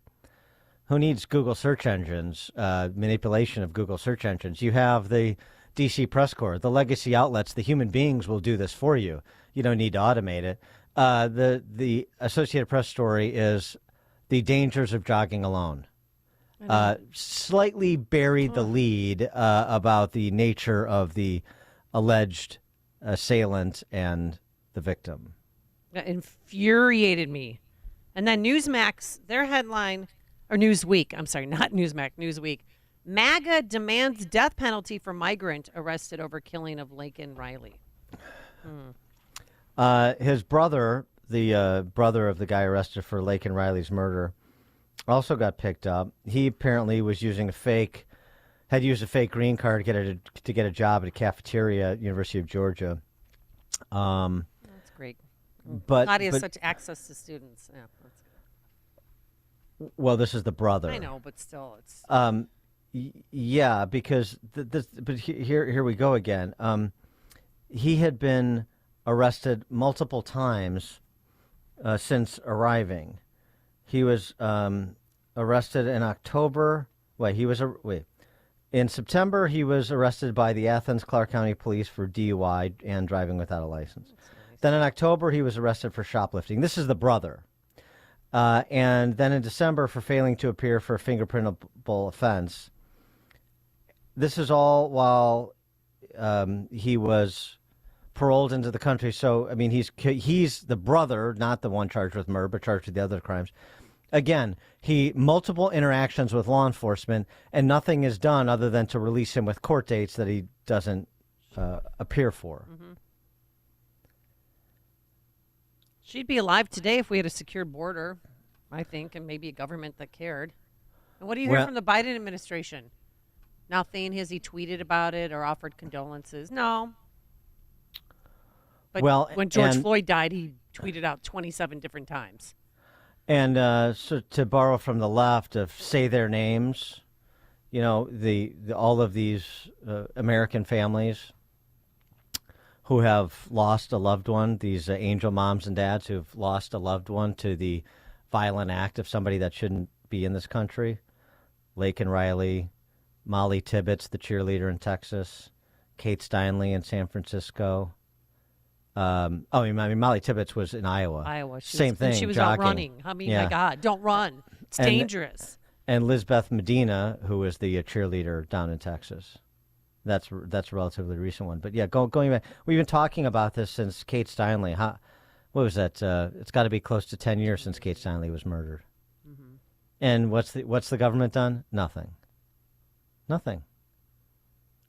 Then there's other cases too. We had a 10-year-old boy hit and run in Texas. The guy who hit him and killed him was deported 5 times. Finally arrested. It happened in Midland. It's going to happen. I mean, you're talking about 7 million plus interactions at the border, and do we even have a handle really on the number of gotaways? But it's 7 figures. So in that group, with the sort of cursory processing that has been well documented by people like Bill Malugin at the border, what do you think is going to happen? But it won't matter until it happens to someone you care about. Okay. Well, that's certainly the position of Illinois' governor, Jelly Belly Pritzker. He made it very clear in his command performance detailing the state of Illinois, which, of course, is wonderful. Everything's going swimmingly here. 52 minutes of your life. Jelly Belly had this to say about being a sanctuary state, being a welcoming state, being a state that promotes lawlessness, both at our border and within the state. I've spoken many times about my own family's refugee history. I will not join the chorus of people in this country or in this chamber who eagerly look to slam shut an immigration door that was once open to our ancestors. Mm-hmm. Okay. All right, good, great. Well, get ready. Get ready in the suburbs, too, because if you think they're going to be limited to the corporate boundaries of these big cities they're coming to, well, we've already seen it. The stories have been reported. Maybe you haven't been victimized by that Venezuelan burglary ring up in Lake County yet, or a one-off like the McCann family. Again, we're talking about this has been going on for decades. And Denny McCann getting run down on the streets of Chicago. while making a business appointment, or Jeannie Brady and Muhammad getting killed by a person in this country illegally when he drove the wrong way on a highway off-ramp and killed her as she was coming home from work as a bartender. So I mean, if it hasn't impacted you yet, just like we talk about sort of indigenous violence in Chicago. So until it does, you're just gonna, be the proverbial camel. Okay. All right. And you're gonna, nod your head when Jelly Belly tells you about how much he cares about keeping the door that was open for our ancestors open, as if what we did previously is analogous to what we're doing presently, and it's not. There's no orderly immigration system as per the Ellis Island images that are conjured by political hacks like that disgusting pig that Illinois voters were so happy to return to office. Tina and Joliet. Good morning. So I was part of the group that stood up and fought back against the grant, the $8.9 million that Joliet had applied for, Joliet Township had applied for. And the wording in that grant specifically called out the hiring of paralegals and attorneys to purge the criminal records of asylum seekers so that they could more easily be granted asylum. So yeah, we have every reason to believe that a significant portion of these migrants have criminal backgrounds, and our government is actively working to hide that from us. People have got to understand what they are voting for. You either vote for people who tell you the truth, or you vote for people who lie right to your face. Thanks for the call, Tina. Sweden, 60 Minutes Sweden. Oh, I watched that last night. Oh, my They were God. doing a wonderful take on the emigration of foreigners to Sweden from North Africa in particular. And it's another story about how diversity is our strength, right? Mm-hmm. Well, And what happened when the cops, their security detail left? not exactly. And they don't assimilate well into the Swedish culture and society, and they're unemployed, and they're poor. So you add all these factors together, and their youth are feeling marginalized and don't speak Swedish very well, so they don't get jobs or get into the Swedish youth culture either. But not everyone is hostile. Oh, okay. Yeah, my cousin lives in Melbourne. Many locals are polite and friendly and happy to talk. It's good. I'm very happy. But what happened next changed everything. The police leave, and as we prepare to go, young men masking their faces arrive. Good, you're doing good. You're doing good? Yeah. Okay, very good. Take it easy. Okay, you too. And attack. Go! Mate! Go! Don't you touch me! Excuse me. Please. Get out of here. No, we are leaving, but you don't need to hurt us. There's no need to be unkind. Hey, stop it. Don't do it. The gang's attention turns when a local intervenes and drives his mobility scooter into the most violent attacker. Move. We've been individually attacked. Yeah, so that's what we're going to require. We're going to have senior citizens on their rascals with their little flags have to intervene to protect reporters from gangs that we've imported into this country. I mean, it's so, and then they leave and they didn't even look, see if the guy in the mobility scooter is okay. Like, hey, you're my hero. Bye. See you later. I mean, who wants to live like that? We just need, instead of cops, maybe we should just have reporters telling people to be kind. Yeah, like that really 60 Minutes correspondent. It seemed to work out just wonderfully, didn't it? Hey, Blondie, shut up and get out of there. I mean, come on. Glenn in Orlando. Yeah, good morning, Dan and Amy. If I were the parents of the unfortunate gal at the school that was murdered, I would go in front of the White House and conduct a news conference about the evil of what's going on and how their family's been affected. Thanks for the call, Glenn. Or just say her name. I mean, something. Well, I'll tell you what's going to happen. I'll bet you dollars to donuts right now that at the RNC come the fall, you're going to have Trump bring the angel moms and dads forward the way that he has at previous conventions to be recognized, to speak to the need for border security. Yep. And I hope he should. I hope many of them show up when they are invited to speak to the nation about this. Ray in Lombard. Dan, hello. My only comment is specifically to when you talk about the Illinois voter, and I'm going to borrow your word of fracking. How many fracking number of them are pension receivers? And no matter how bad the violence is at their front door, leave me alive so at least my pension will show up. So no matter how bad it is, they're going to still vote this way. Well, thanks for the call, Ray. I mean, I would say a couple things. One is the number of public sector pensioners is not 50% plus one of the electorate. Number two, there are many pensioners. I mean, you're going to get your pension, especially if you're a pensioner right now. You're going to get your pension regardless of who's in office. That's on autopilot. So I don't know. I mean, maybe that orients you to support the public sector union party, which of course is the Democrats. But, you know, there's a lot of state workers and municipal workers that are not aligned with the insanity associated with this one-party dominance of Illinois. You know, I mean, we talked about all these legislative measures that have been promulgated just this session last week, and it's really, I think you can put most of the blame, not all of it, but most of the blame on rich, cowardly honkies. They're the ones, by ceding the suburbs to the identitarians, they're the ones who have put all of these legislators in power, have elevated a street criminal like Chris Welch and a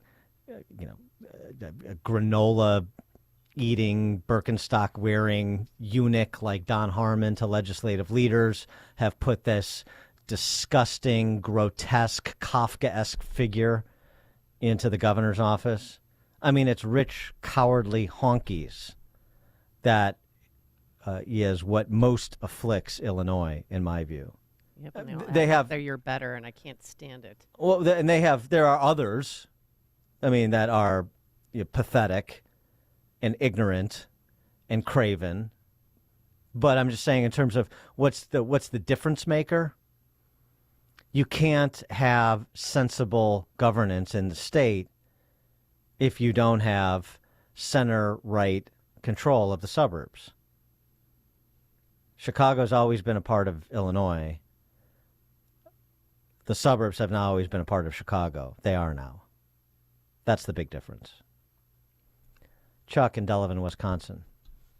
Hey, a big winner yesterday in the Sugar Creek Lutheran Church. This will be 5 weeks in a row for first place for my white chicken chili. Hey, what about Pritzker? What about Pritzker with the two guys that sit on his pier and the one state trooper that sits in his driveway? You know, when you're talking about all these people getting killed, arm up. Everybody, arm up, because the police aren't going to protect you. Thank you very much. Well, there's a fatal shooting last night near his home, and then the Palestinian group marched right near his place, and then took to Lakeshore Drive again last night. So, yeah. Well, a lot of shootings all over the place. Potawatomi Park and Rogers Park, 3 shot, 1 killed. South Side, 3 killed. It's warm weather, Dan. It's just going to happen. It's warm out. Everybody's at the park and everything. But to Chuck from Delavan's point, yeah, like that jeweler with the CCL who shot a would-be robber. I mean, that is what it's come to. It's what it always would come to, especially under the rule that we've chosen in Chicago and Illinois. You can talk about the need for public safety and wraparound services and this police presence, so on and so forth. You have chosen in Illinois, more so than ever because of the support for lawlessness at the border. You have chosen to be made responsible for your own safety. Right, and then he shoots him, and he gets arrested, and so does the thief, and now both have been released without any criminal charges filed. But why was a jewelry store owner arrested? That makes me sick. You will be I mean, it's always going to come to this at some point, but now it is just more of a pressing reality than it's ever been. You will be held responsible for your own personal safety, so you can bury your head in that sand and listen to the flowery rhetoric of the politicians, but it's not going to help you very much if you're looking down the barrel of a gun. And you live in Chicago or any suburb with a train stop near Chicago, I'm telling you. Dan and Amy, Chicago's Morning Answer. This is Chicago's Morning Answer. Your show keeps me alive during the week. There's nobody I'd rather listen to between 5 and 9 in the morning than you guys. On AM 560, The Answer. A great smile can make you feel happy and confident. So when you consciously conserve your teeth, that glowing smile will show through. At Best Dental Group, Doctors Economos, Gavalis, and their staff are ready to help you create that perfect look or maintain the one you have now. Along with general dentistry, Best Dental Group is a multidisciplined practice with an orthodontist, periodontist, and prosthetic specialists on site. They use the newest breakthroughs in dental technology, such as titanium implants, Invisalign clear braces, and laser treatments. Don't let fear get in the way. They can recommend sedation to make your experience as comfortable as possible. Best Dental Group is located in historic downtown Bartlett and is a multilingual office. Call 630-830-4930. That's 630-830-4930. Or visit bestdental.org. Best Dental Group, sharing your conservative values and helping you to conserve your teeth. Balance of Nature's fruits and veggies supplements, changing the world one life at a time. You know what? I actually am starting to feel better every day. Every day a little better. I've been with you all a while now. I swear by it. Yeah, I love it. I bought a lot of stuff that didn't work before, but they do help me a lot. I tell everybody about it. I tell all my friends. I swear by it. I've been taking it for years. I am 65, and the stuff that I'm able to do it amazes people that are in their 40s. Start your journey with Balance of Nature supplements. Call 1-800-246-8751 or go to balanceofnature.com and sign up as a new preferred customer. And for a limited time, get 35% off your first order, plus $10 off any additional sets with free shipping and our money-back guarantee. Go to balanceofnature.com or call 1-800-246-8751 and get this special offer by using discount code CHICAGO. AM 560, The Answer. Text from a friend of mine who lives in Oak Park. So I stopped by my local Oak Park Trader Joe's she lives in River Forest, actually. So I stopped by my local Oak Park Trader Joe's this afternoon. This was from over the weekend. It's clear that the Venezuelan migrants who are being housed at the Carlton Hotel and at the YMCA in Oak Park are camping out there soliciting funds. There was a rather menacing man who spoke only Spanish and was dark-skinned with tattoos all over his neck, who was blocking access to the shopping carts, and another woman who was very aggressively panhandling, shoving lollipops into my face to buy them. I'm not going back there again by myself. We, her family, rely on Trader Joe's for a lot of different gluten-free foods because my children have celiac disease. But I'm not going to go back there by myself. Between this and the virus that swept through all of Oak Park and River Forest, private and public schools, causing 2 of my children to miss an entire week of school, I am just done with this. Well, you should be, because guess what? If you're a law-abiding person who plays by the rules like this friend of mine, then the political establishment is done with you. These are not your communities anymore. God, I was just telling Justin during the break, I'm like, I want it to get cold out so people go away. I mean, you said one panhandler in front of our Trader Joe's. Now there's 7 people competing and like shoving that inside like chicalettes, and then you stop at Irving Park in Pulaski, and there's a mom there with a baby strapped to her, and then her little kids out there panhandling, and I'm surprised she's not going to hasn't gotten hit by a car. It's just everywhere you go, they're taking over, and it's just it's dangerous and it's bothersome. So the weather is not going to save you. Coming up at 6:36. Speaking of AI, as we were a little bit earlier, the Google Gemini AI and its disposition against the existence of white people. 6:36. But now let's head into the newsroom. Here is Mike Scott. Good morning, Mike. Dan and Amy, 6:33 is our time. We have 38 degrees. Texas Governor Greg Abbott doesn't support a presidential executive order that would restrict asylum for illegal immigrants. If he were to grant asylum after migrants cross the border illegally, that would be authorizing illegal immigration, and that would cause chaos. Speaking on CNN State of the Union, Abbott says any type of executive order like that would still allow immigrants to cross. Two congressmen are trying to get a bipartisan border security bill and foreign aid bill to the House floor. Republican Congressman Brian Fitzpatrick teaming with Democrat Jared Golden of Maine. The votes are there to support Ukraine and our other allies, Israel, Taiwan, and I think that the votes are there on border security as well. They also stress the urgency they feel to provide aid to Ukraine.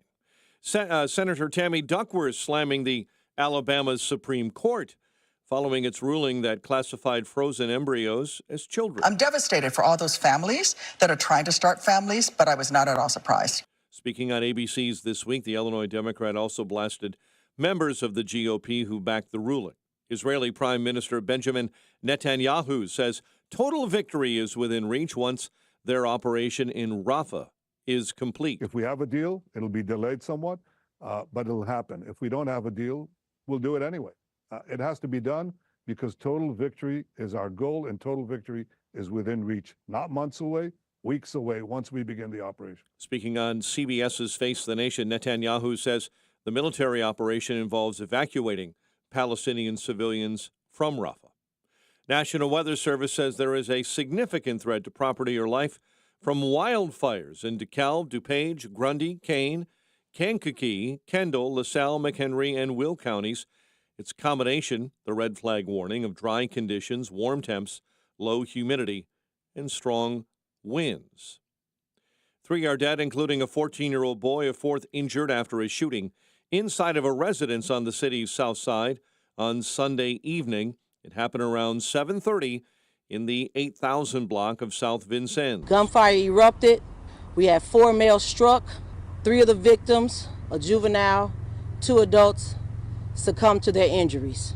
We have a 4th victim that's in stable condition at the University of Chicago Hospital. Area 2 Deputy Chief Sonora Ben. On the north side, 4 were injured, 1 fatally Sunday afternoon after gunfire erupted at a park on the north side in the 7300 block of North Rogers Avenue. Area resident Frank Rose was walking nearby. We were taking a walk through the neighborhood. We were actually north of here, and we heard 7, 8, 9 shots just in succession. Pop, pop, pop, pop, pop. A 19-year-old woman who was shot in the chest later died. Her identity has yet to be released. Police recovered a man's body from the water after a car crashed into the river on the south side. According to Chicago police, the car was found partially submerged in the Little Calumet River in the West Pullman neighborhood. A 30-year-old woman was rescued and remains hospitalized in good condition. Bulls over the Pelicans, 114-106 last night. Blackhawks lost to the Red Wings 3-2 in overtime. Chris Chelios had his number 7 lifted to the rafters, and another Hawk legend, All-Star Patrick Kane, scored the game winner for the Red Wings. The news, a service of the daily podcast of Chicago's Morning Answer and the Sean Thompson Show at 560, theanswer.com/podcast. A check of traffic and weather on the way next on AM 560. Mike Gallagher is sure Biden isn't the nominee. We are in big, big trouble. The man is, and I'm sorry, it's unfortunate. It happens. I respect our seniors. I want Biden to live to be 100. He doesn't have 4 years in him, and you know it. What's this guy going to be like in 2026, 2027? He's not going to be the nominee. The Mike Gallagher Show, weekdays at 9, right before Dennis Prager at 11 on AM 560. The Answer. It's Dr. David Kolbaba. Hey, let me tell you about our age analysis assessment. It takes just a few seconds to scan for those advanced glycated end products that cause premature aging. And then we'll briefly go over your results and give you a few things for you to do to improve. And then we'll retest you in about 60 days. And you'll pay our special low price for your first assessment, and I'll pay for your second one. That's right, your follow-up age analysis assessment is on me. And we're going to compare your biologic age with your chronologic age, and then we're going to help you determine if your biologic age is on par with your chronologic age. But you got to make that call today, not tomorrow, but today. It's our Health Quest Radio hotline, 800-794-1855. That's 800-794-1855. Second assessment free if you make that call right now. 800-794-1855. It's Health Quest Radio with me, Dr. David Kolbaba, Saturday mornings at 11. Balance of Nature's fruits and veggies supplements, changing the world one life at a time. You know what? I actually am starting to feel better every day. Every day a little better. I've been with you all a while now. I swear by it. Yeah, I love it. I bought a lot of stuff that didn't work before, but they do help me a lot. I tell everybody about it. I tell all my friends. I swear by it. I've been taking it for years.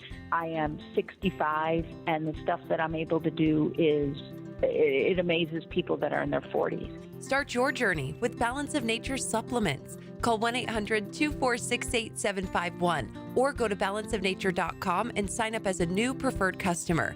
And for a limited time, get 35% off your first order, plus $10 off any additional sets with free shipping and our money-back guarantee. Go to balanceofnature.com or call 1-800-246-8751 and get this special offer by using discount code CHICAGO. This is Carol Platt-Liebau for townhall.com. Illegal immigration is already taking an enormous toll on America. It costs American taxpayers almost $151 billion yearly to provide essential benefits and services to migrants. And that doesn't even include the deaths from fentanyl and other drugs flowing over our border.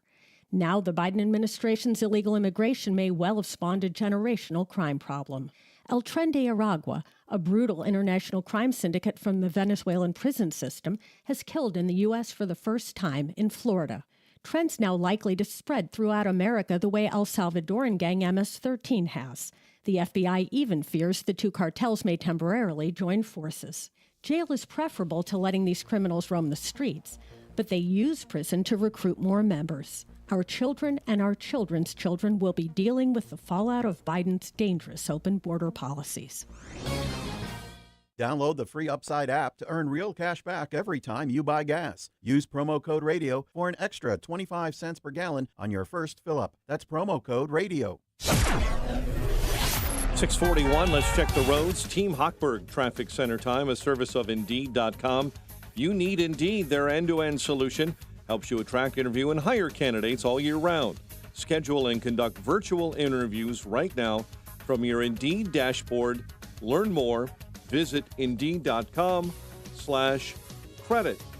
Outbound Eden's disabled vehicle now blocking two right lanes outbound at Wilson. Kennedy outbound. Jam stop and go outbound between Canfield and I-190 on your way to O'Hare. Reagan this morning. Jam solid with slow traffic to the northbound Tri-State. Barrington an accident, Cuba, and Northwest Highway. Chicago's Morning Answer with Dan and Amy continues next. Your official Chicagoland weather forecast. Partly sunny. Temperatures could break the record of 64. Tonight, partly cloudy and mild, and a late night thunderstorm. Low 55.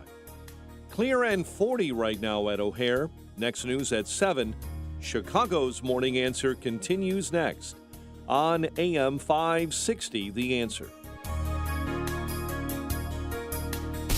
Now, from the Signature Bank Studios, this is Chicago's Morning Answer with Dan Proft and Amy Jacobson. If you're looking for the latest news, insight into what it means, and the sharpest opinion, there's only one station in Chicago where you can turn, and it's this one. We're AM 560, The Answer. Top of the morning, Dan and Amy. Artificial intelligence, AI. Kamala Harris can explain to you what that is if you like the details. But Google's Gemini AI. You want to talk about stilted news coverage? This is of the quality of the AP story on Laken Riley, that nursing student who was murdered by that Venezuelan in the country illegally. And the story was the danger of women going out jogging alone. Had nothing to do with the fact she was murdered by someone in this country illegally. That was the AP story.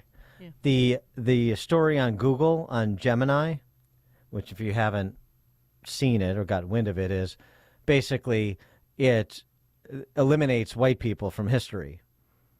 A founding father looks like Morgan Freeman. It's true, though. Yeah. I was like, what is going on around here? Vikings, black. Black Vikings. Okay. Yeah. And I'm not talking about Ahmad Rashad. I'm talking about like the historical Vikings. But listen to the headlines from NBC News and New York Times. New York Times headline: Google's chatbot AI images put people of color in Nazi-era uniforms. Well, they did because white people don't exist, and Chat Gemini has been programmed to ensure that they don't. It's not because they're saying blacks are Nazis. It's just they don't have any choice because your choice is black or black. Maybe you get, brown, a little brown there, too. 312-642-5600, turnkey.pro answer line. You can also reach out to us on our text line, 64636. Type in DA, then a quick comment. The Pope is a female. Okay. NBC News. Google makes changes after Gemini AI portrayed people of color inaccurately. Well, again, but it's only just like, hey, how dare you portray a black person as one of the evils of history, like a Nazi. But again, well, that's sort of hard because whiteness has to be eliminated. And that's not me saying it.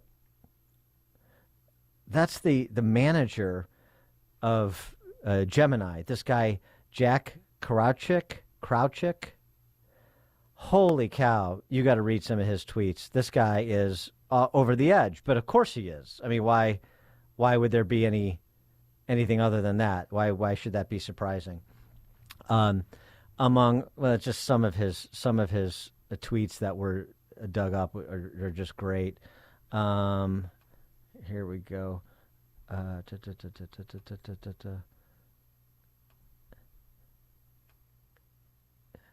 White privilege is effing real. Don't be an a-hole and act guilty about it. Do your part in recognizing bias at all levels of egregious. Acknowledging systemic racism. It's been a few hours and it still feels like today's inauguration speech will go down as one of the greatest ever. That was Obama's second. That was Obama's second inauguration, I guess, based on the date. America, where racism is the number one value our populace seeks to uphold above all. My personal beliefs are that I don't mind paying more taxes and investing in overcoming systemic racism. I have experienced none of these things being a white man in America. We obviously have egregious racism in this country. Jesus only cares about white kids. I'm pretty sure that's in the Bible. Let's confirm with Jeff Sessions. I've been crying intermittent bursts for the past 24 hours since casting my ballot. Filling in that Biden-Harris line felt cathartic. Serious question, has there ever been legislation attempted to tax ammunition sales to the same or higher levels than we do tobacco, take the guns away by rendering them increasingly more expensive to use? That's a little bit of a cross-section of the manager of AI. And then they offered this sort of apology about, we're still working out the kinks and so on and so forth. I mean, it's just remarkable. But I shouldn't be surprised. Here's one of the returns. Just some more examples beyond Kowalczyk's or Krawczyk's tweets and the visuals you see. Give me a founding father and you get Morgan Freeman and so forth. Beyond that, Google Gemini can't generate a Norman Rockwell-style image of American life in 1940s because Rockwell, quote-unquote, idealized American life. Ethical considerations. This is the return when you ask for Norman Rockwell-style image of American life in the 1940s. The Google Gemini return. Rockwell's paintings often presented an idealized version of American life, omitting or downplaying certain realities of the time, particularly regarding race, gender, and social class. Creating such images without critical context could perpetuate harmful stereotypes or inaccurate representations. No. In other words, not going to do it. If you ask Sean Davis over at the Federalist, tried it. If you ask Google's Gemini AI whether whiteness should be eliminated, it says the answer is complex and multifaceted. If you ask Gemini AI if blackness should be eliminated, it says the very question is deeply concerning and harmful, and it perpetuates violence and discrimination. Oh, I'm open on whiteness, but blackness is deeply concerning and perpetuates violence and discrimination. Another one. This is great. These people got right to it and putting Gemini to the test. Gemini won't admit that pedophilia is wrong and argued that pedophiles are not evil.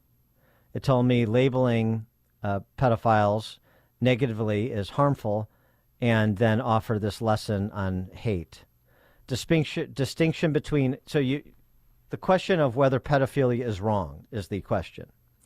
And Gemini's response, it's multifaceted, like eliminating whiteness, and requires a nuanced answer that goes beyond a simple yes or no. You have to go through the distinction between attraction and action.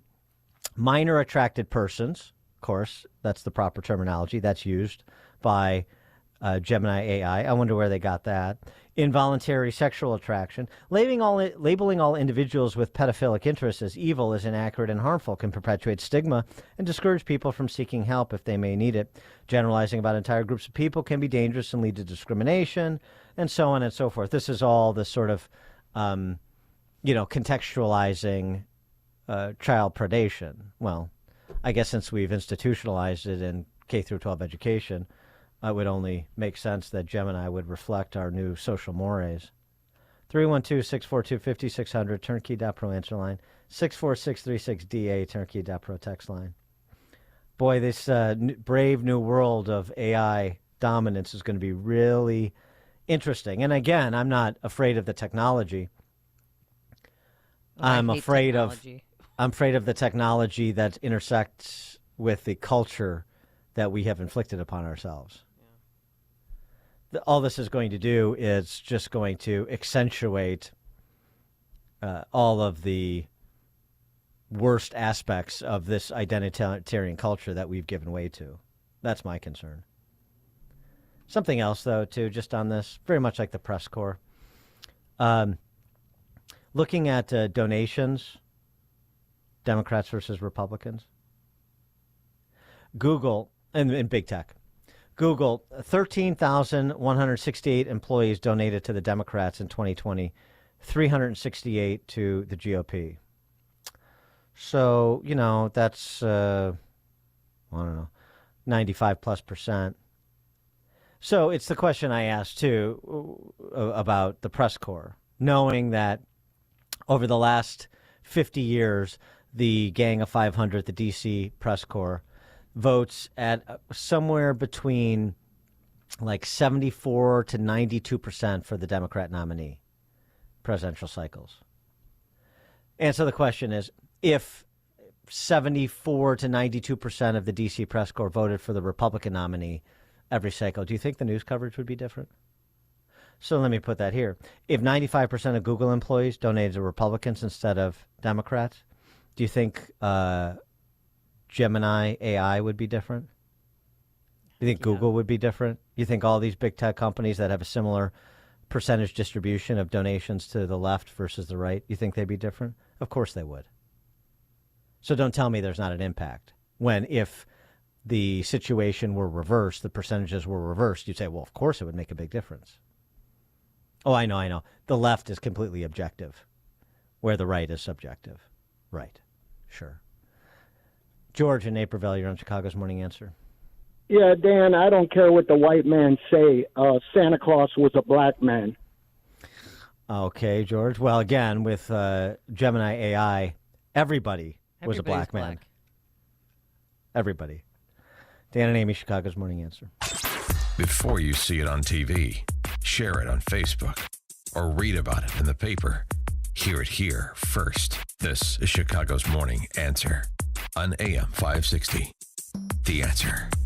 This is a special alert to all Americans who own a vehicle with less than 200,000 miles with an auto warranty about to expire or with no warranty coverage at all. Due to a decline in the economy, CarShield is announcing a low-cost month-to-month vehicle protection plan that is now available to the public to save any driver out-of-pocket expenses on future auto repairs. Call now to find out how you can pay almost nothing for covered auto repairs. Yes, you heard that correctly. Pay almost nothing for covered auto repairs. An open phone line has been established for all drivers to call for a free quick quote. Call 800-353-2973 now. Drivers who are covered will not have to pay for covered repairs again. This protection plan is at an all-time low. Additionally, drivers who activate this vehicle protection today will also receive free roadside assistance, free towing, and car rental options at no additional cost. Call us for your free quick quote today. 800-353-2973. That's 800-353-2973. What do you have to lose? Call 800-353-2973. Again, 800-353-2973. All right, if you're going through a divorce and have mortgage questions, do what Joe did and call Team Hochberg. Joe says, quote, I've been listening to David for almost 20 years, so I knew he's always helping people. He's a great mortgage financial advisor, but he's an even better person. I'm getting divorced and have no family support. Enter David. I called to secure a HELOC, and David immediately returned my call. After explaining my situation, David's changed from mortgage lender to caring more about me and my emotional state of mind.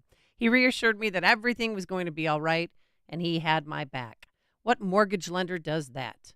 Well, David connected with the divorce attorney on his show, Julie Gumina, Gumina, for a free consultation. The next couple of months are going to be financially and emotionally challenging, but with David's guidance, I know my future situation will improve. David's an excellent mortgage lender and better person who I highly recommend. Team Hochberg helped Joe and thousands of AM 560 listeners, but they can't help you if you don't call. 855-563-2843. 855-563-2843 or visit 56david.com, lower.com, equal housing lender, NMLS 1124061. Signature Bank is Chicago's fastest growing independently owned business bank. It's a bank where relationships still matter. Signature Bank knows your name and your story. I'm Dan Proft, and I know this because Signature Bank is my business bank. I'm Larry Nora, founder and CEO of U-Store It, a network of award-winning self-storage facilities in the Chicago area, and a customer of Signature Bank. We've developed over 70 storage centers throughout the city and suburbs, and our business continues to grow. We need a bank who understands the neighborhoods and communities where we are making investments. We found that in Signature Bank. They know this city and its neighborhoods because they are based right here in Chicago. Finding a local banking institution like Signature Bank has been critical to the success of U-Store It, and we look forward to a long-term relationship. Signature Bank is looking for their next success story. To learn more about turning your business vision into reality, visit signaturebank.bank. Signature Bank, helping local businesses succeed. Member FDIC, equal housing lender.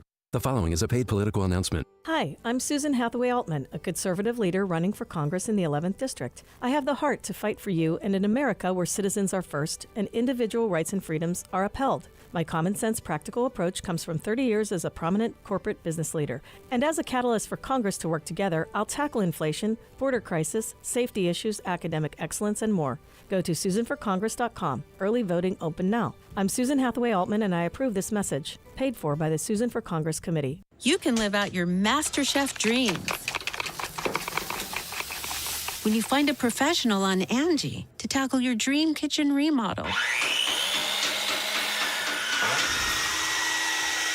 Connect with skilled professionals to get all your home projects done well.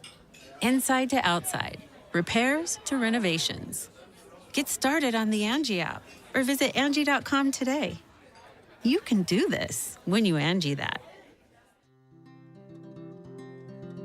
Balance of Nature's fruits and veggies supplements, changing the world one life at a time. It was the one thing that I was missing in my diet. And since me being a very active person, I do mountain biking, I do triathlons, I run, bike, so I'm always active, I couldn't say anything negative about this product. I mean, it's just, like I said, it's been 100% natural, and I tell you, I feel amazing. Start your journey with Balance of Nature supplements. Call 1-800-246-8751 or go to balanceofnature.com and sign up as a new preferred customer.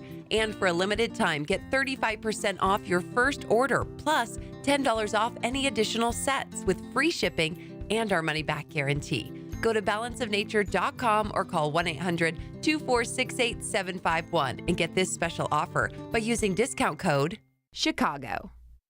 Protecting and growing your retirement assets can be complicated. From asset and legacy protection to retirement income and extended care, you need a plan. Mark Kohler, host of Retirement and Income Radio, heard Sundays at 11 a.m., helps retirees in or near retirement protect their accounts from market volatility. Mark can help you create lifetime guaranteed inflation-hedged income. Call Mark today at 844-619-SAFE. That's 844-619-7233. And listen this Sunday at 11 a.m. to Retirement and Income Radio.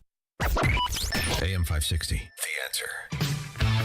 All right, coming up on Chicago's Morning Answer.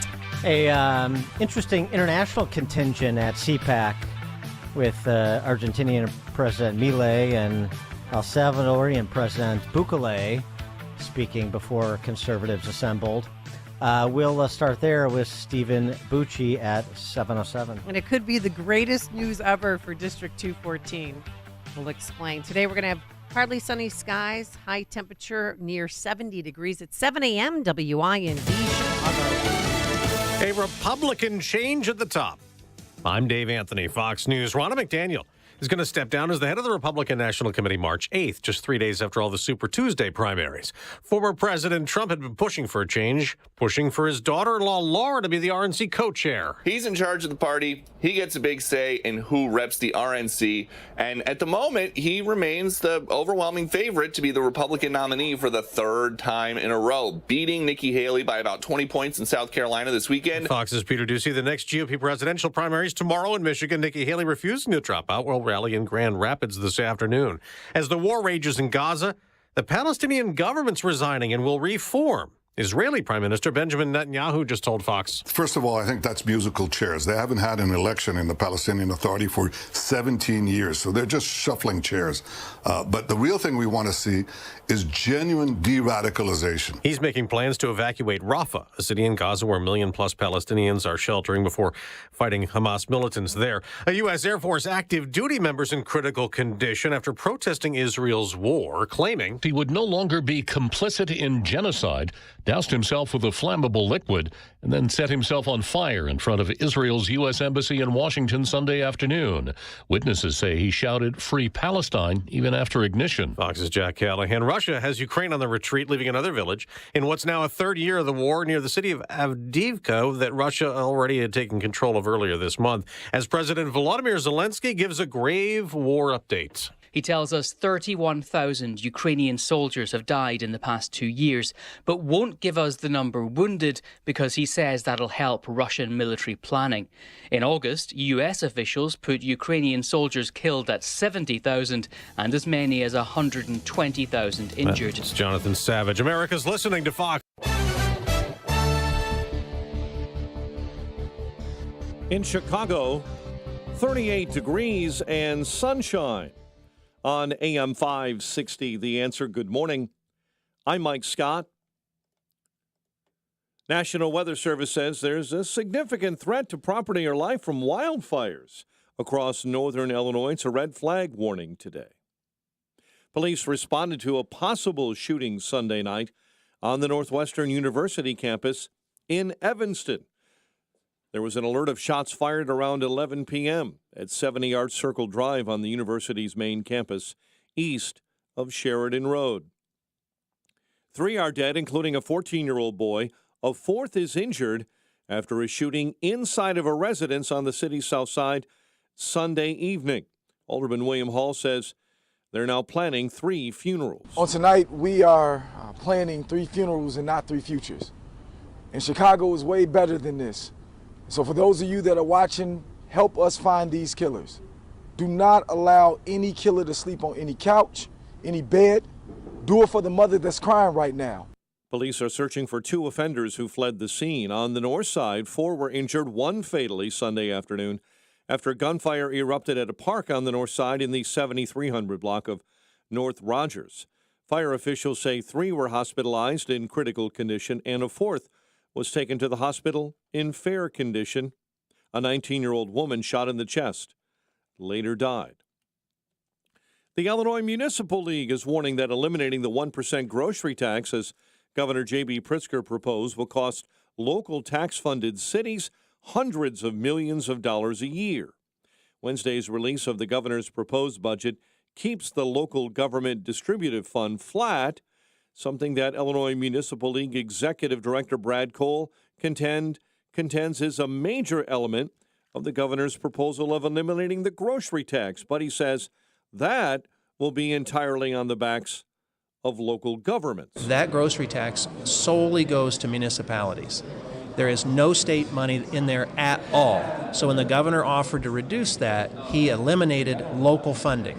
So take away $300 or $400 million, they're going to have to come up with it somehow. If cities lose out on such funds or don't get their share of the local government fund, Cole says local taxpayers will likely be asked to pay higher local taxes to continue just vital city services. Bulls pull away for the win, 114-106 over New Orleans. They host Detroit tomorrow. Blackhawks lost in overtime to the Red Wings 3-2 in OT. Chris Chelios had number 7 lifted to the rafters, and future Blackhawk legend, All-Star Patrick Kane, scored the game winner in the 2nd minute of OT for the Wings. The news, a service of McGrath Lexus in Westmont and Chicago. Experience the next level of excellence at McGrath Lexus in nearby Westmont and downtown Chicago. When you do the math, you'll choose McGrath. View new and pre-owned inventory online at McGrathLexus.com. A check of traffic and weather on the way next on AM 560. Mike Gallagher doesn't see an end. 22 Republicans joined Democrats in sending billions more to Ukraine.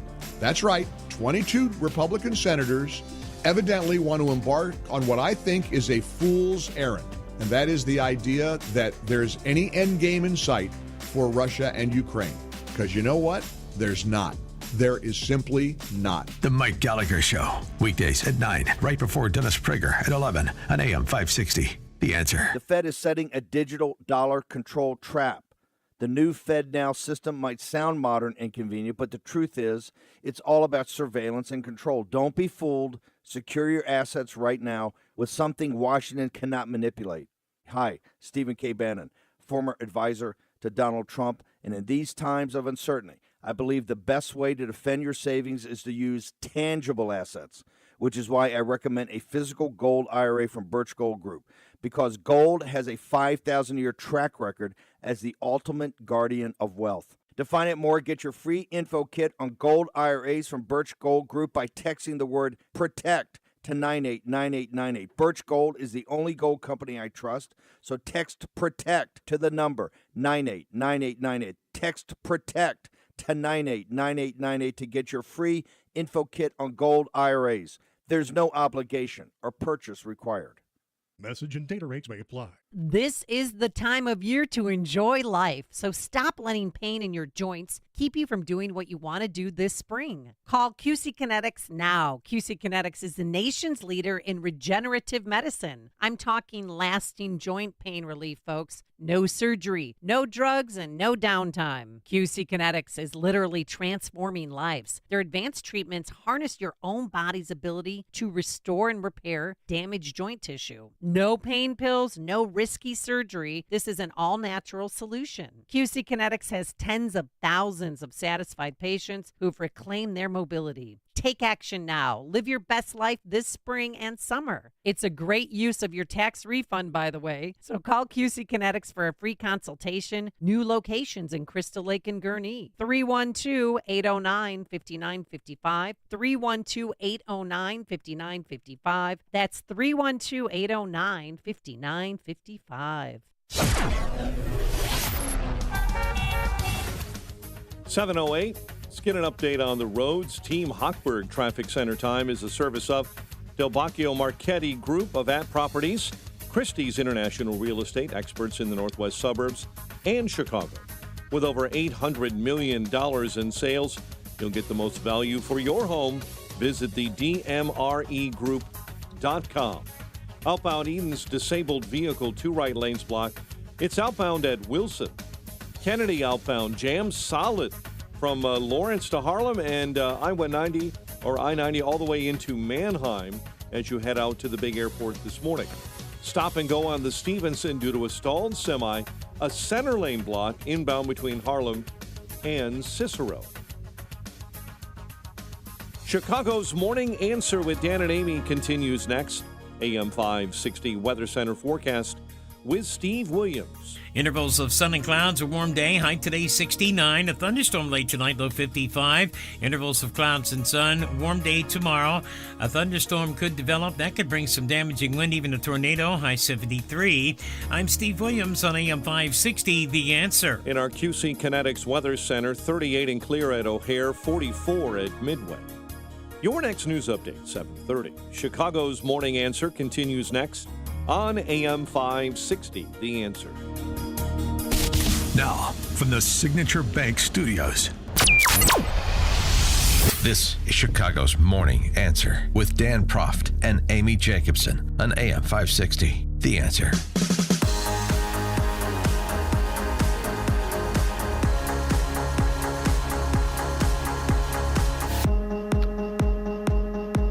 Top of the morning, Dan and Amy. So the big news at the end of last week from the Biden administration was new sanctions on the Russians after the death of Navalny at Putin's hands in the Russian gulag. Nothing new for Russia. I was interested that all the time that we spent self-flagellating over our interventions. And Gary Kasparov, the chess master and human rights activist, does take the West to task for not doing enough. But at least he also points to his own countrymen and says, how do we continue to allow this despotism? I mean, there's a little bit of accountability from Kasparov that you don't get with a lot of Western leaders who think that press releases and sanctions is the way to tackle despotism. I don't think so. Anyway, on those new sanctions and their possible impact, Deputy Treasury Secretary Wally Adeyemo was on Bloomberg to discuss. He said the following. Important to remember that our objective remains the same, going after Russia's military-industrialized complex and their ability to earn money to prop up their economy and buy the goods they need to fight the war they want. What we're doing today is we are furthering those actions by going after companies in Russia that are helping to build military equipment. Today, Russia's running a wartime economy. Factories that used to produce goods for Russian civilians now are producing military equipment. We're sanctioning those companies, but we're also going after the companies that supply them in third countries in order to make clear to companies in third countries that you have a choice. You can do business with Russia and their military-industrialized complex, or you can do business with the United States and our allies and partners who are joining us in this effort. What's India's answer to that right now? The key thing that we're doing today is we're sanctioning a number of companies you've never heard of that Russia has set up to try and buy things from India and other countries.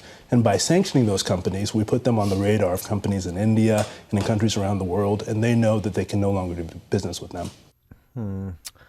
Well, let's find out exactly how accurate that is and how impactful these new sanctions might be.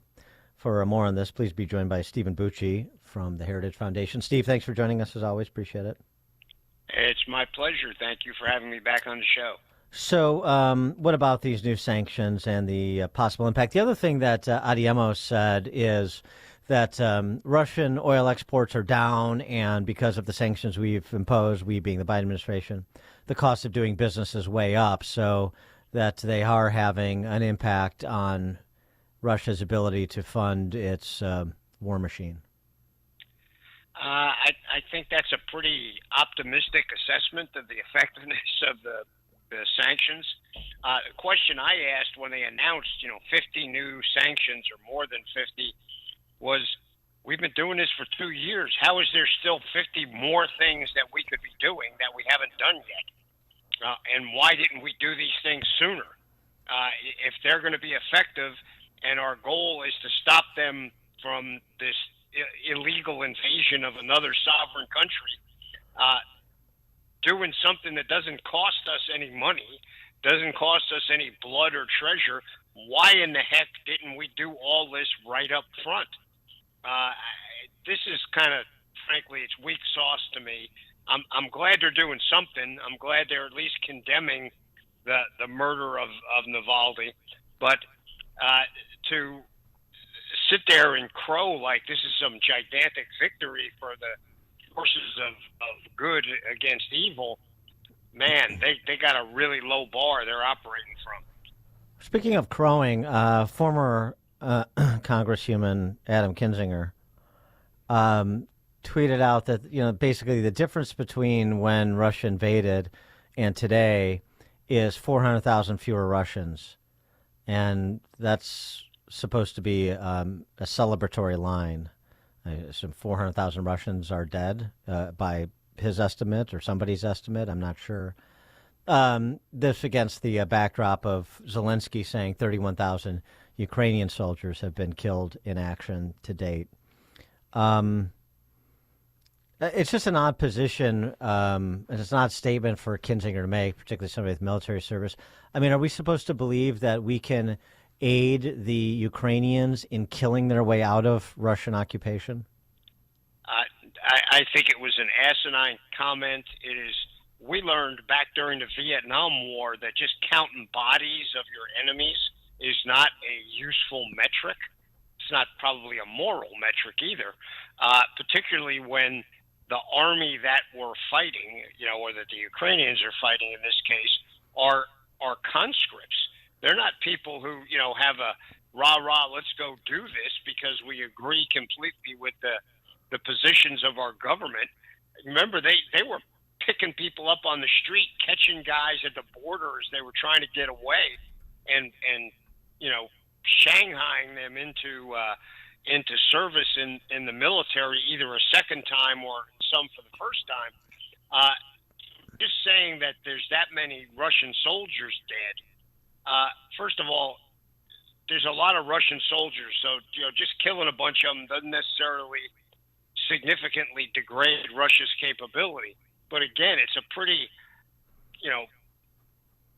strangely immoral way to say we're making progress when we know most of those soldiers don't want to be there in the first place. And what about on the Ukrainian side? I mean, 31,000 dead. And Zelensky won't identify how many are injured because he thinks that could aid Russia's game planning. But I mean, what does that say about the manpower problems that Ukraine has, and how those, if there are manpower problems, I assume at that number with that size of a country, you're getting to manpower problems, particularly when you contemplate thousands more injured at least. So how? So what's their battle plan? How do they move the needle if they lack the manpower? Yeah, you're absolutely right. I don't know the numbers either, but it's clear this is not benefiting Ukraine. If you killed that many Russians and you had like a couple of hundred Ukrainians, maybe you could say rah rah, that's a good thing. I still think it has that immoral aspect of people dying that are not the decision makers. But you're right. That's a lot of troops for Ukraine. Ukraine's a big country, but it's not anywhere near as big as Russia, and it's not including civilians that have died in Ukraine. there's not that many civilians that have died on the Russian side, or even if you throw in the part of Ukraine that Russia was previously occupying. But there's a ton of Ukrainian civilians who have died and very few Russians. So that actually costs you more psychically and public relations wise than the loss of the soldiers, because people, they're seeing grandma and grandpa dying, little children dying, young mothers dying that are not in the military. And Russia's really not taking that kind of hit. There's been a couple of strikes within Russia, but, darn near nothing compared to what's been going on inside Ukraine. So this kind of thought process, Kinzinger knows better than that. Even with my gross disagreements with Kinzinger about almost anything, that comment was really asinine, inappropriate, and frankly misleading. It's not helpful. We had Brett Baer on the show on Friday, and he obviously, I don't know if you know, came back from Ukraine. He interviewed Zelensky, did a one-on-one with him, and he said that he was using the N-word, negotiating, that there is a possible negotiating between him and Putin. Do you have any details? What are your sources telling you anything about that? No, I have not heard anything about them being willing to give up ground or, cede Crimea forever or eastern Ukraine forever. But, you have to think that they're at least considering it. This has been a pretty tough slog for the Ukrainians. They've fought well. They've as the expression goes, they punched way above their weight, mostly because the West was helping them and giving them what they needed to do that. They have my respect for defending their own country against a much bigger adversary. But, after 2 years and with the stalemate essentially that we've seen of late, it's kind of tough to be really optimistic that they're going to, boot the Russians out of all of Ukrainian territory as they hope to do once this thing first got started. So at CPAC over the weekend, a couple of foreign dignitaries were present to address the assembled. It wouldn't be a surprise to see Nigel Farage, who was there, or even Javier Milei, the newly minted president of Argentina, because he's a free market capitalist. But it was interesting to see Nayib Bukele, the president of El Salvador, there, and for him to address, particularly, he started on the left in El Salvador, and he was thrown out of his own party, and then he rode to sort of a populist. I get the connection, but he rode to sort of a populist victory there, and then an unbelievable reelection because he put away all the gangbangers. And this was essentially the thrust of his talk at CPAC, how you quell violent crime and what he sees in America's big cities. That compares to what San Salvador looked like before he took over. Take a listen. The disease that had begun with mild symptoms got worse and worse. It became a cancer that seemed incurable. We are already seeing these symptoms in the United States. Big cities in decline like Baltimore, Portland, New York, just to name a few. Places where crime and drugs have become the daily norm and even accepted and promoted by the government. How many young people have you lost to the streets of Philadelphia or San Francisco, to fentanyl? Did we see these apocalyptic sights 15, 10, 5 years ago? Can you imagine how it will be in the next 5, 10, or 15 years?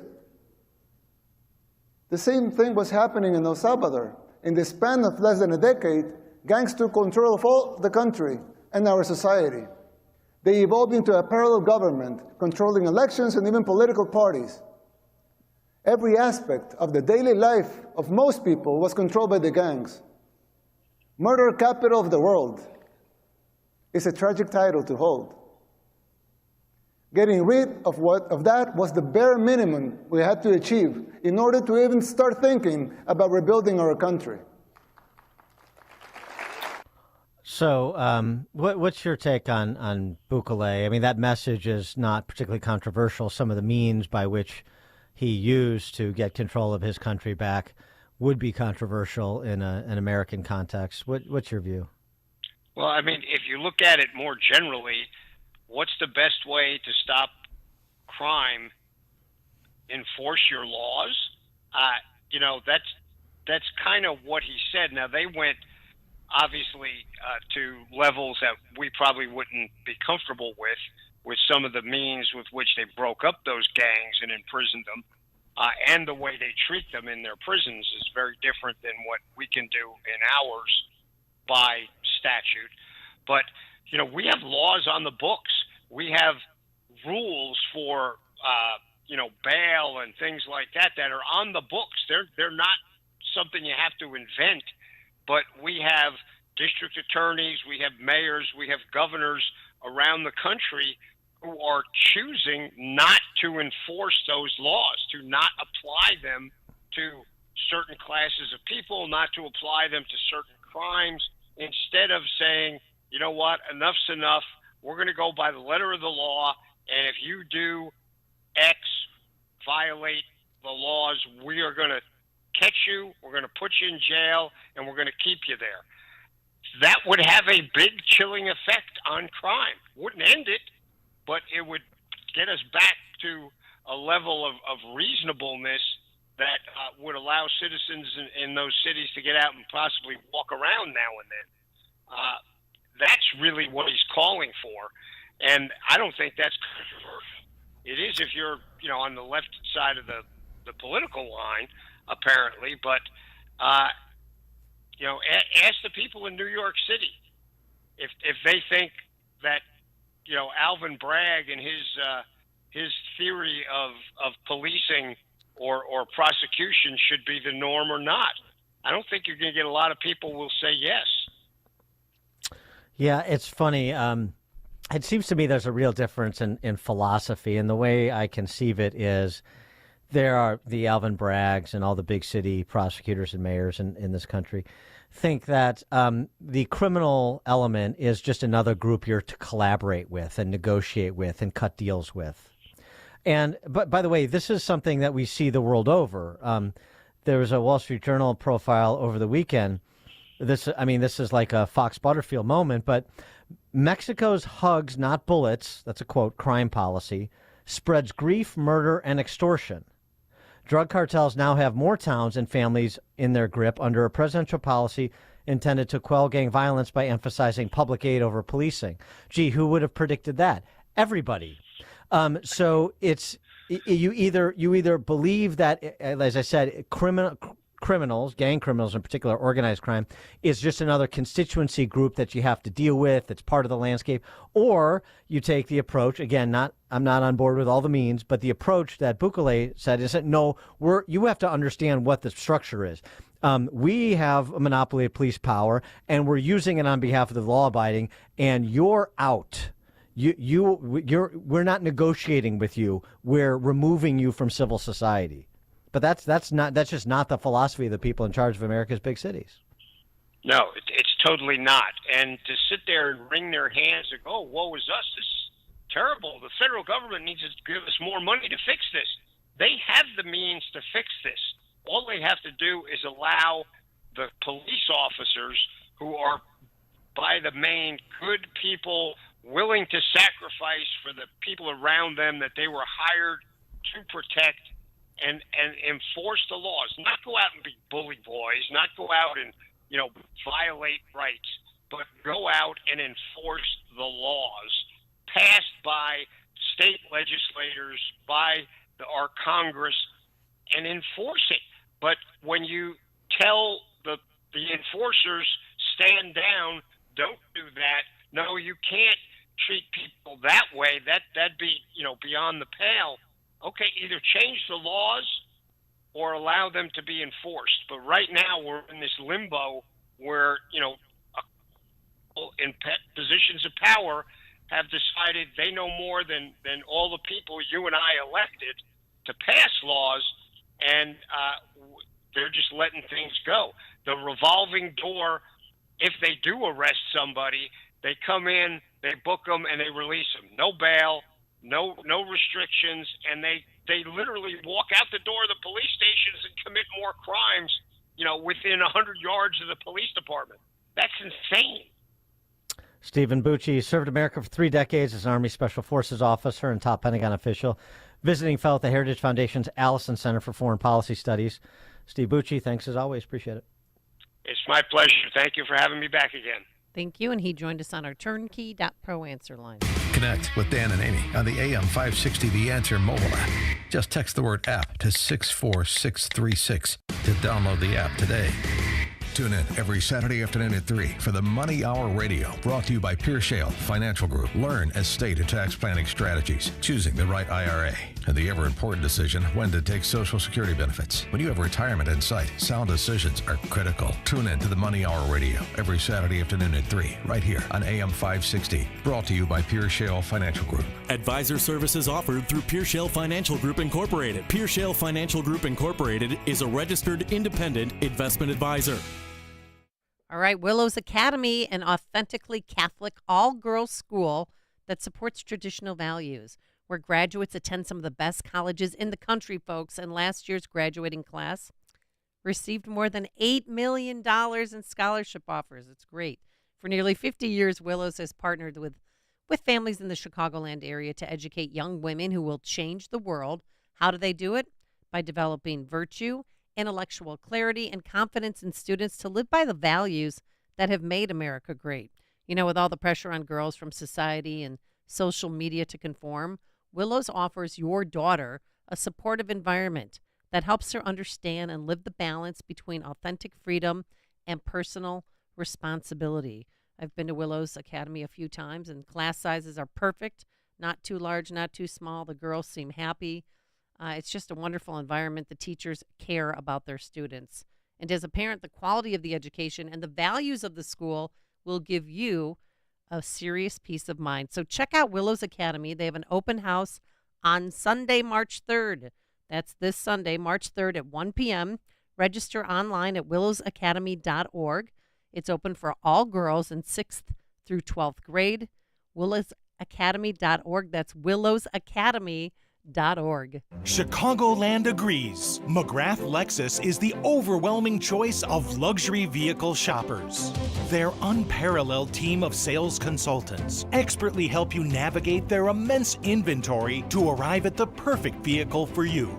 With 2 convenient state-of-the-art dealerships in downtown Chicago and in Westmont, they offer 2 times the selection and 2 times the discounts. And right now, McGrath Lexus is offering a premium for your current vehicle. It will never be worth more. Make this the year you enjoy the luxury of Lexus as only McGrath can offer. Your McGrath experience will take Lexus ownership to a whole new level. Do not deny yourself this privilege. You deserve it. Visit one of our 2 McGrath Lexus dealerships in downtown Chicago or in Westmont, or visit us online at McGrathLexus.com, because when you do the math, you choose McGrath.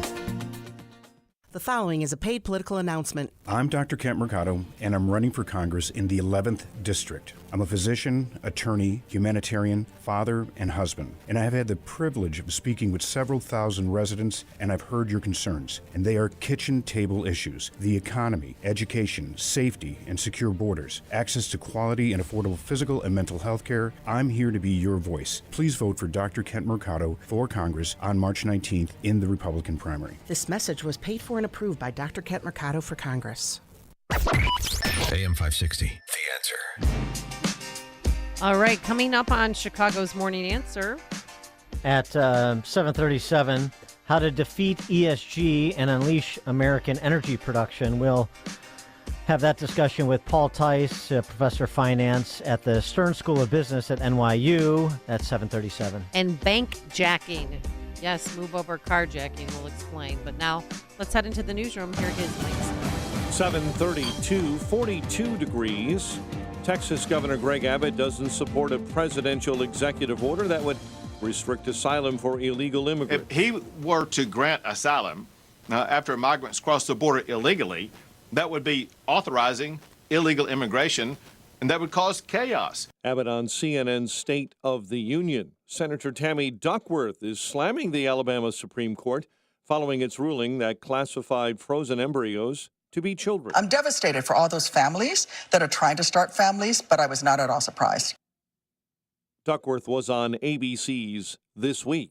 Israeli Prime Minister Benjamin Netanyahu says total victory is now within reach once its operation in Rafah is complete. If we have a deal, it'll be delayed somewhat, but it'll happen. If we don't have a deal, we'll do it anyway.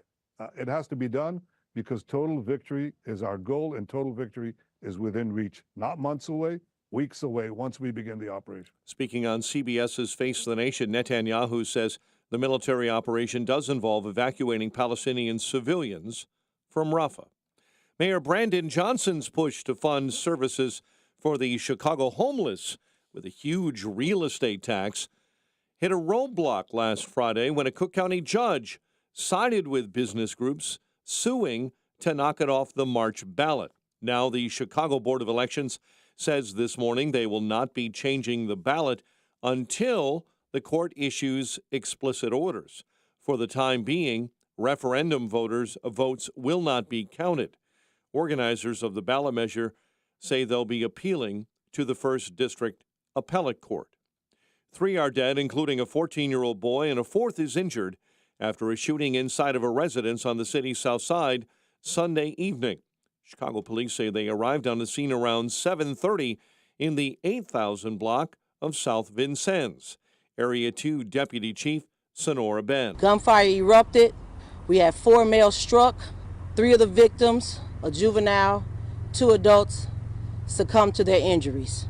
We have a 4th victim that's in stable condition at the University of Chicago Hospital. Police are searching for 2 offenders who fled the scene. Bulls beat the Pelicans 114-106. One Blackhawk legend had his sweater retired to the rafters, the number 7 of Chris Chelios.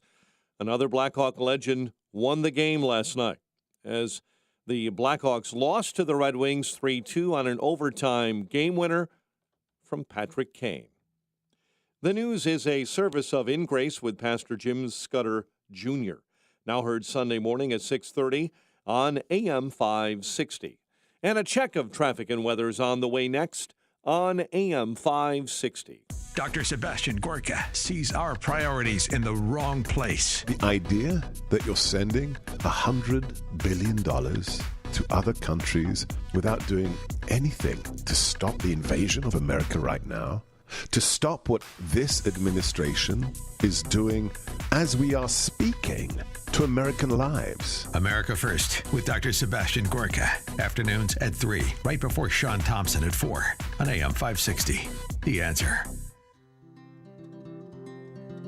Balance of Nature's fruits and veggies supplements, changing the world one life at a time. It was the one thing that I was missing in my diet. And since me being a very active person, I do mountain biking, I do triathlons, I run, bike, so I'm always active, I couldn't say anything negative about this product. I mean, it's just, like I said, it's been 100% natural, and I tell you, I feel amazing. Start your journey with Balance of Nature supplements. Call 1-800-246-8751 or go to balanceofnature.com and sign up as a new preferred customer.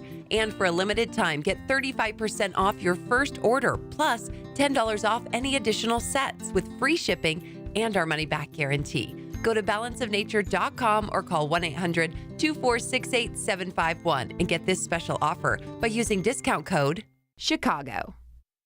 A storm is on the horizon, and you need to keep the lights on no matter what. Your business relies on the power being on 24/7. It's the lifeblood of your data and computer systems. Weather-related outages from the power company are not acceptable. Your need for a source of power that's reliable 24/7, along with round-the-clock service that can dispatch technicians to your site immediately, is mission critical. Your business needs Charles Equipment Energy Systems on speed dial. These are the big boys, not residential or solar, but reliable industrial generators for emergency backup or events. When you need more than a 100-foot extension cord plugged into a small engine generator, call Charles Equipment Energy Systems. They keep the lights on with rental generators for job sites or power outages. A storm is on the horizon. Plan ahead. Call now to prepare generators for storms and potential power outages. Call 630-834-6000, 630-834-6000, or charlesequipment.com. Are you tired of the ups and downs of the stock market? Are you sick of logging into your brokerage account only to find out that you've lost hundreds or thousands of dollars in a single day? At MarketBeat, we know that constantly moving in and out of stocks hoping to get lucky is a loser's game. Buying hot stocks after they've already shot up in value is a recipe for disaster. It's time to stop playing the loser's game and invest in stocks that have shown they can stand the test of time. MarketBeat has prepared a free report titled 7 Stocks to Buy and Hold Forever, and we would like to text it to you for free. Text the word profit to 68285. The companies in this report might appear to be nothing special at first glance, but these companies print billions of dollars of cash each year in profit. If you would like to receive our free report of 7 stocks to buy and hold forever, simply text PROFIT to 68285 and we'll text you this report instantly. Text PROFIT to 68285 and we'll send you this free report right now. Text the word PROFIT to 68285. Standard message and data rates may apply. Please consult with your investment or tax professional. Download the free Upside app to earn real cash back every time you buy gas. Use promo code RADIO for an extra 25 cents per gallon on your first fill-up. That's promo code RADIO. 7:38. Let's get an update on the roads. Team Hochberg Traffic Center time. Inbound Kennedy, 44 minutes O'Hare into the Burns Circle interchange. The Ike at 55 from 390 into the old post office. Stop and go 17th to Ogden. An earlier stall in your way being pulled out right now inbound between Harlem and Kedzie. 44 minutes in from 355 to DuSable Lakeshore Drive. Solid traffic on Lakeshore Drive northbound between Bryn Mawr and Hollywood. Antioch at accident Route 173 eastbound at Crawford Road. Chicago's Morning Answer with Dan and Amy continues next. AM 560 Weather Center forecast. Partly sunny with a high near 64 today. Partly cloudy and mild, a late night thunderstorm, and a low of 55. Currently 42 at O'Hare, 45 Midway, 36 in Aurora. And your next news update is at 8. Chicago's Morning Answer continues next on AM 560, The Answer.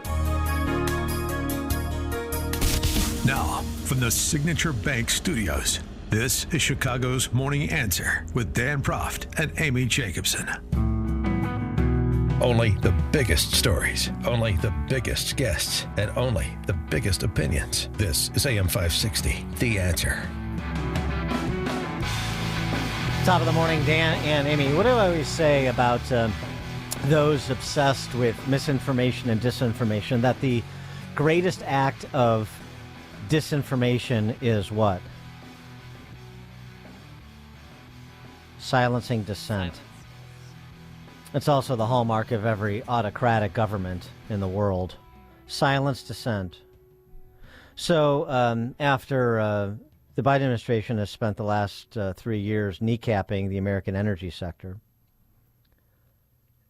a industry group, the American Fuel and Petrochemical Manufacturers, launched ads in swing states named Pennsylvania, Wisconsin, Michigan, Nevada, Arizona, Ohio, Montana, to inform Americans, give their viewpoint about the Biden administration's backdoor EV mandate, claiming that the Biden is rushing to ban new gas-powered cars and force you into an electric vehicle. That's what the ad suggests.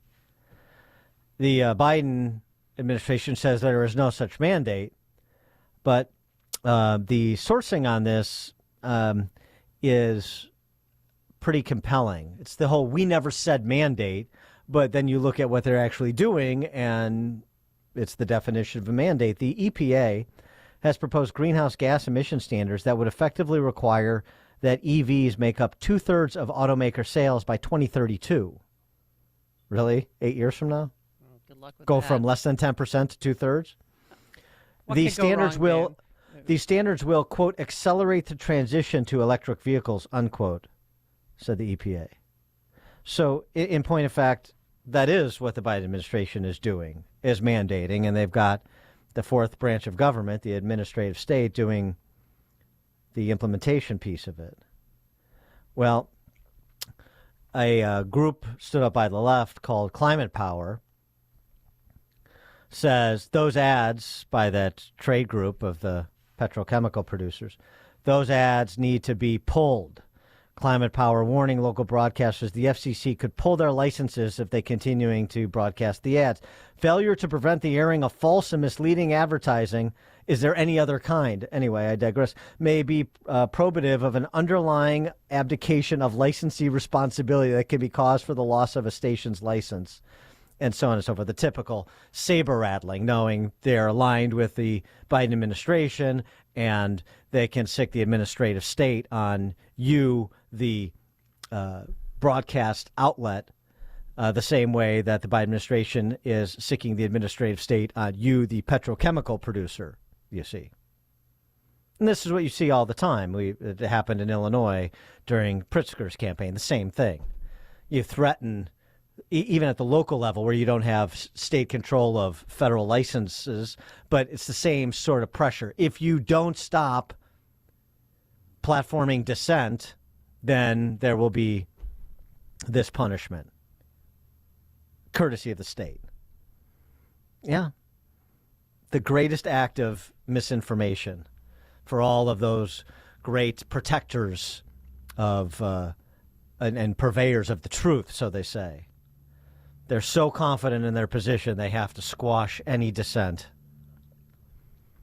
For more on the underlying energy policy discussion and related topics like ESG, please be joined by Paul Tice. He's an adjunct professor of finance at the Leonard N. Stern School of Business at NYU. He's also the author of the book, The Race to Zero, How ESG Investing Will Crater the Global Financial System. Professor Tice, thanks for joining us. Appreciate it. Good morning, guys. Good to be with you. What about Biden administration energy policy, and particularly most recently with the prohibition on LNG exports? Yeah, I think what you're seeing obviously is, the beginning, of what will probably get worse during his second term if, God forbid, Biden is reelected later this year. But it's a slow creep in terms of regulations that are cornering the oil and gas market. So we haven't been able to build pipelines in most of the country for the last, 5 or 6 years. You noted some of the regulations that are being used to go after internal combustion engine cars.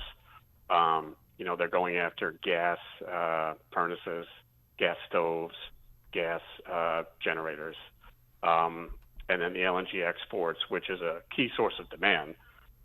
Given that we're sitting on so much gas here, we should be exporting it. So these are all ways to kind of corner the supply for the domestic industry. And then I think in the second term, if there is another Democrat in the White House, then it'll get more aggressive, just like it did during the Obama years. He held off on Keystone, canceling that, Keystone XL rather, and joining the Paris Agreement until his second term. So I think things will get more aggressive. But anyone who's saying that this is not happening and you can't really believe your eyes and your ears, obviously is an apologist for the current administration. And if things did get more aggressive, what would that mean for America's ability to power a $25 trillion economy?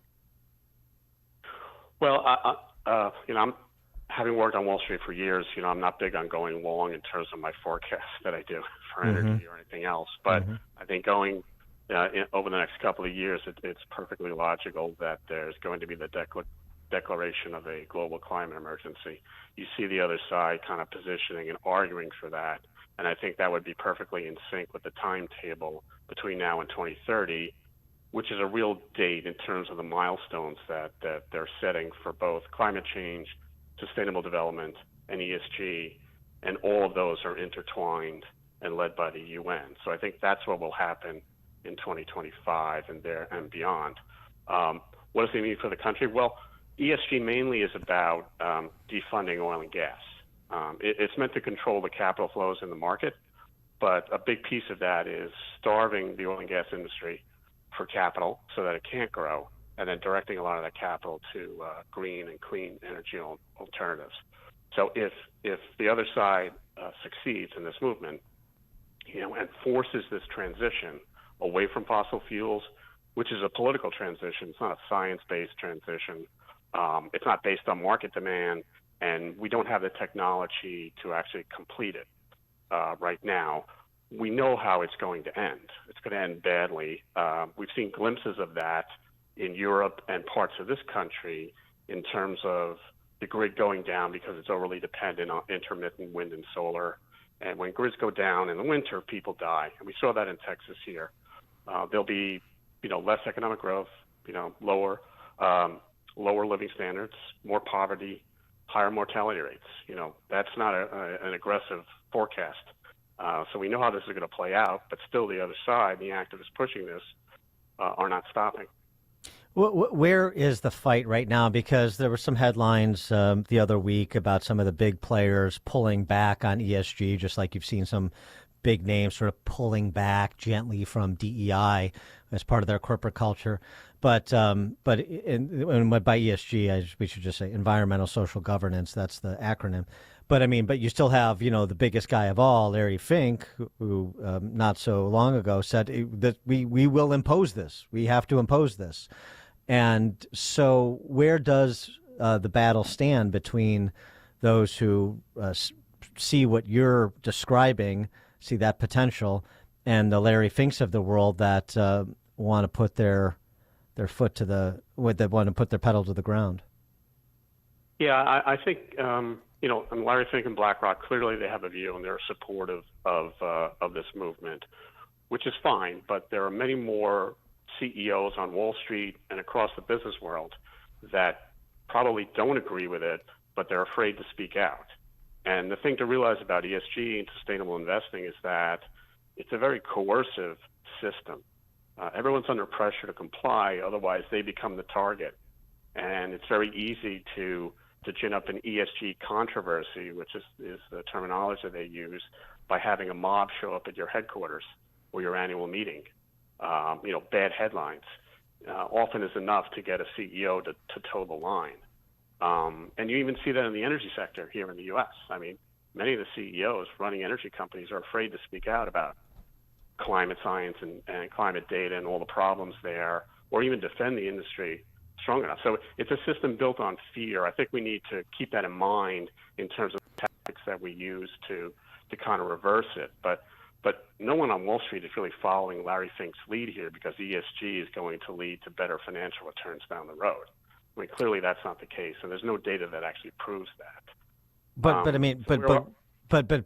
So then, how do you get people that are willing to fight but are not supportive of what's being imposed to either underwrite somebody who is willing to fight or take an asymmetrical incursion point? How do you stop this then, realistically? Yeah, well, I would say just to your other question about, where are we right now in terms of the battle, I think a lot of this retreat is more tactical. Larry Fink saying he's not going to use the term ESG, or some of these firms, including JP Morgan, saying we're withdrawing from these net zero alliances. I think that's because they're concerned, at least with those net zero clubs, they clearly are a violation of antitrust law. So they're afraid of being sued there. So they're withdrawing. But at the end of the day, I think they're probably all going to vote the same way as if they stayed in the group. So we need to, I think, acknowledge that. But I think everyone right now is waiting for regulations to kind of give them air cover. Air cover if you believe this and you think this is good for the markets, or, a mandate if you're not a believer but you don't want to stick your chin out right now. So I think what we have to do is really address the regulations coming in this country that are already coming down the pike in Europe, and then use an aggressive legal strategy to reverse that. That is going to require state resources, government resources, just given the regulatory state that's been built up over the years. So I think a lot of the red state AGs need to lead the charge on that front. He is Paul Tice, adjunct professor of finance at the Leonard N. Stern School of Business at NYU, author of The Race to Zero, how ESG investing will crater the global financial system. Professor Tice, thanks for joining us. Appreciate it. Okay, thanks, guys. Thank you. And he joined us on our turnkey.pro answer line.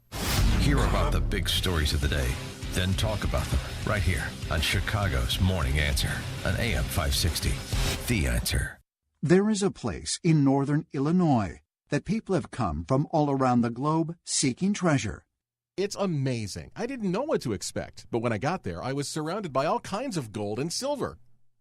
An actual place where you're surrounded by treasure? I've known that gold and silver were a good investment, but I really didn't want to buy it through the mail. At Fox Valley Coins, I basically walked in, picked out what I wanted, paid cash, and walked out with gold and silver. Walk in with paper and walk out with actual gold and silver bars. For decades, Fox Valley Coins has traded paper dollars for actual gold and silver. They buy and sell. The treasure map is available at foxvalleycoins.com. They are on Route 59, 1 light north of I-88 in Naperville, Illinois. Again, for info and the map, seek foxvalleycoins.com. All right, did you know the biggest source of energy loss in your home is not your windows? Oh no, look above. It is your attic. Permaseal is thrilled to announce their latest innovation in home comfort, the Attic Insulation Service. Attic insulation is designed to maximize energy efficiency, ensuring your home stays comfortable year-round. You can trust Permaseal installers. They come in and they don't guess. They are certified installers that use a digital imaging camera and a blower door test so they can get right to the source. You'll be more comfortable, you will have lower utility bills, and your family's home will be healthier. So call Permaseal today, 800-421-SEAL, 800-421-7325, or visit permaseal.net. Find a reason to be here that's bigger than you are. From the creators of Jesus Revolution. Something about that little girl. Think I'm supposed to help. Based on the inspiring true story. My name is Sharon. I'm good at plenty of things. Taking no for an answer ain't one. Find your purpose. Make a difference. You want to go on an adventure? Yeah. Ordinary Angels. Starring two-time Academy Award winner Hilary Swank and Alan Ritchson. Rated PG. Parental guidance suggested. In theaters now. Relief Factor, pain relief that's natural, pain relief that works, and pain relief that attacks the source of the pain.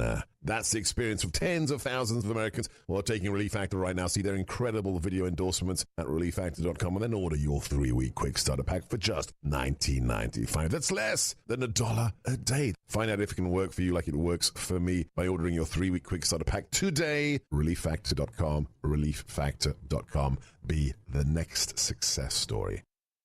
You don't have to live with the pain. Hi, Amy Jacobson here, and I have to tell you about QC Kinetics. QC Kinetics, regenerative medicine, and it is literally transforming lives. Their advanced treatments harness your own body's ability to restore and repair damaged joint tissue. Think about it. When you cut your hand, eventually it heals. That's what this does. There's no pain pills, no risky surgery.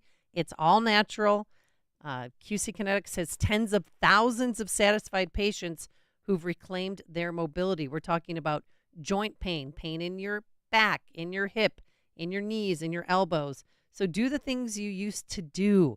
Live your best life. Call them today for a free consultation. You have nothing to lose. And they have new locations in Crystal Lake and Gurnee. The number to call is 312-809-5955. 312-809-5955. 312-809-5955.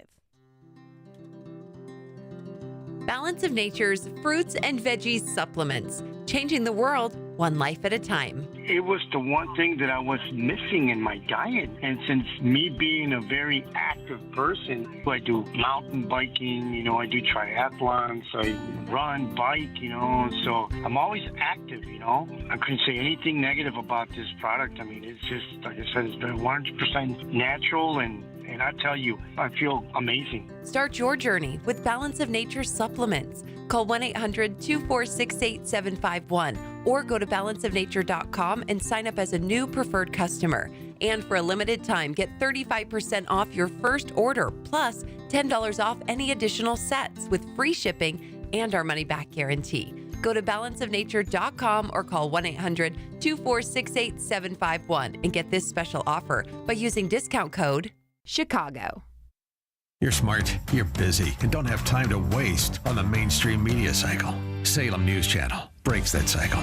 Topics that matter from hosts worth watching. Dinesh D'Souza, Andrew Wilkow, Brandon Tatum, and more. Open debate and free speech you won't find anywhere else. Salem News Channel, not like the other guys. Watch anytime on any screen, free 24/7. Find everything you need to know at snc.tv. That's snc.tv. AM 560, The Answer. Dan. Well, not exactly. More shouldn't he be singing the 49ers fight song? He's known for the Bears. Come on. I don't know where you were when you heard the news, but it is the biggest news we've heard here in a long time. Hicktown. Such a hick town. Robbie Gould is going to be the head football coach at Rolling Meadows High School.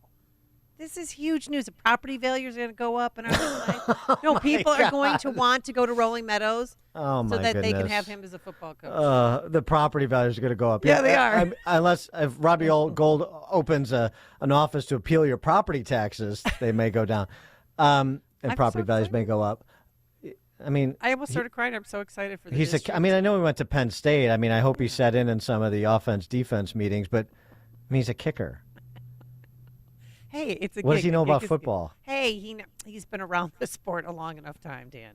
He'll be great. Is there any great kickers that have went on to be coaches, good coaches? You know what? He's going to pave the way. I'm so happy for Rolling Meadows. I think it's a great addition. But, they're still not going to beat Hersey because you know who Hersey High School's football coach is? Jimmy Garoppolo? No. Oh. Tom Nelson, who played with the Bengals. Not as popular is Robbie Gould, but anyway. But speaking of Jimmy G, so now Jimmy, because all the local sportscasters missed this, that Jimmy Garoppolo is a Rolling Meadows grad. I know. Well, I know you know that, but they didn't put that in the story, so I had to tweet it out to them like, hello, maybe Jimmy G then could come and help out and be his assistant. Well, Jimmy G's still playing, so he may have limited time. Yeah. He can make guest appearances, and pump up the troops. So I'm happy for him. Congratulations. Coming up on Chicago's Morning Answer. I know. We'll see how that works out. I'm just a little skeptical. Just generally, nothing against Robbie Gould. I'm just a little skeptical of the kicker turning into a great football coach. But this isn't the era of George Blanda where you played both. Anyway, I digress. All right, coming up at 8:08, we'll talk POTUS politics with Ed Morrissey from HotAir.com. But now into the newsroom we go. Here's Mike Scott. A red flag warning up for northern Illinois and 3 dead, 1 injured after a shooting. WIND Chicago News Time 8. He died for his cause. I'm Dave Anthony, Fox News. A U.S. Air Force member has succumbed to his bad burn injuries the day after Aaron Bushnell staged a fiery protest. The 25-year-old from Texas live-streamed it online outside Israel's embassy in Washington, claiming they're committing genocide in Gaza. Bushnell doused himself with liquid, then set himself ablaze. Witnesses say he shouted, "Free Palestine," even after ignition. Washington, D.C.'s fire department says Secret Service agents put the flames out with fire extinguishers. Fox's Jack Callahan. As the war keeps raging in Gaza, we do have a combined plan of evacuating civilians out of harm's way. Israeli Prime Minister Benjamin Netanyahu tells Fox they want civilians out before battling Hamas militants in that city. Now, Gav Rafah, Netanyahu also dismisses as musical chairs a Palestinian government shakeup, saying the reform needed is de-radicalization. They have to stop teaching their children to become terrorists. They have to stop paying terrorists based on the amount of Jews they kill. Change is coming to the Republican Party. Ronna McDaniel will step down as National Committee Chair March 8th. McDaniel had been facing calls to resign after several disappointing election cycles for Republicans. That includes losing the White House in 2020 and an underwhelming midterm elections in 2022, despite low approval numbers for President Biden. Fox's Ryan Schmelz. Former President Trump's been pushing for an RNC shakeup, wanting his daughter-in-law Laura to be the co-chair. And ahead of the next GOP primary tomorrow in Michigan, he posted, "When will Nikki Haley realize she's just a bad candidate?" She'll campaign again today in Michigan and tells Fox, Donald Trump lost 40% of the vote in the first 3 states. You have to look at that and say, if he's losing 40%, he can't win a general election. There's also a Democratic contest. There is a movement backed by Michigan Congresswoman Rashida Tlaib for progressives to vote uncommitted in the state's primary tomorrow. It's in protest to President Biden's handling of the Israel-Hamas war. That's Madeline Rivera. America's listening to Fox News.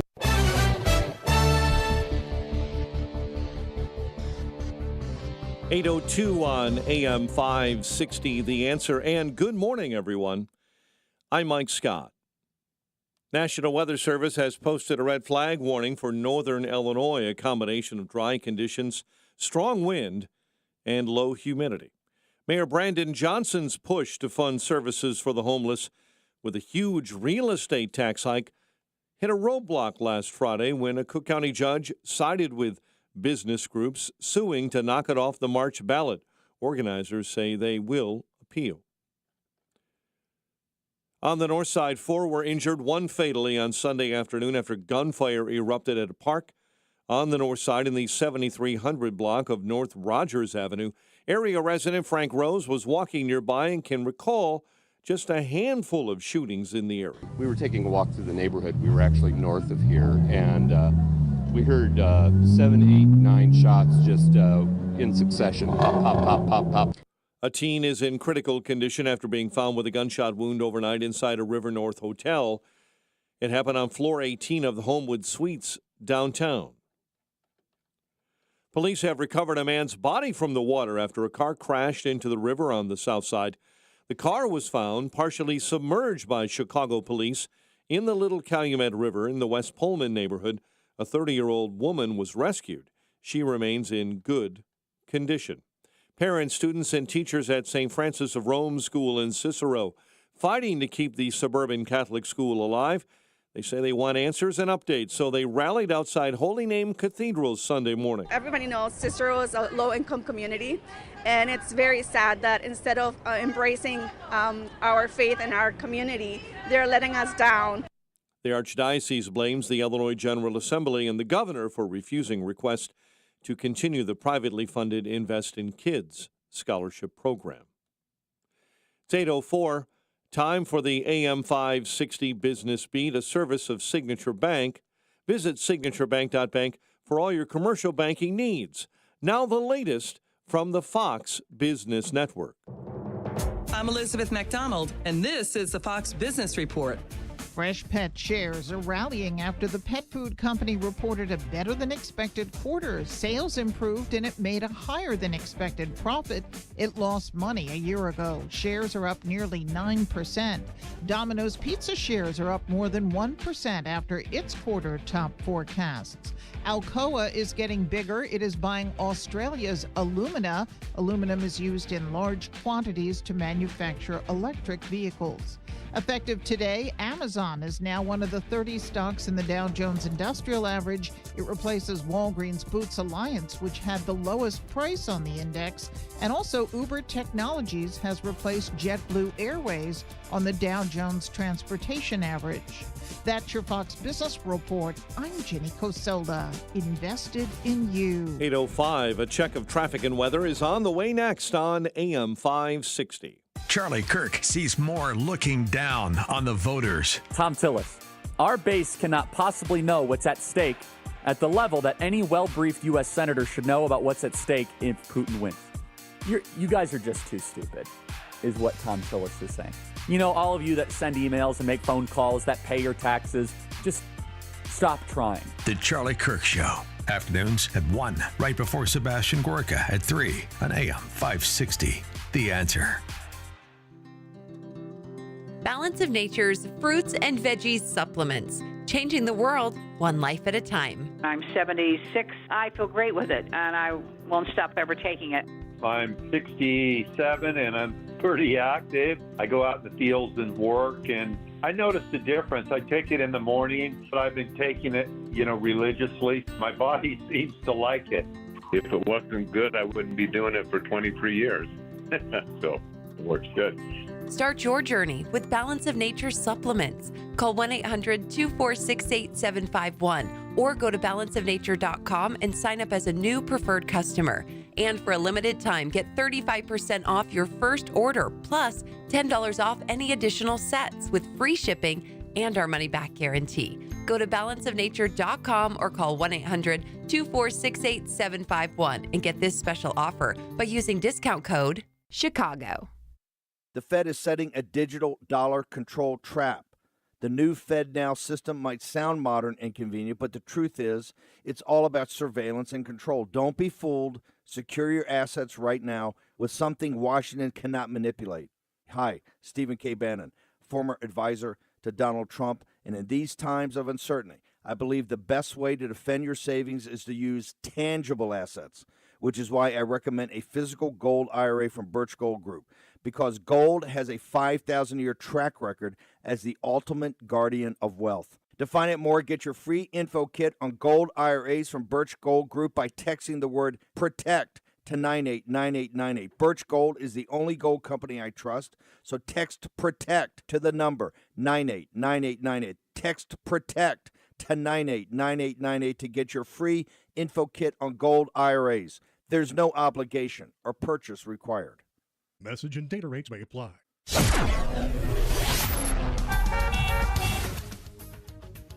8:07. Let's get an update on the roads.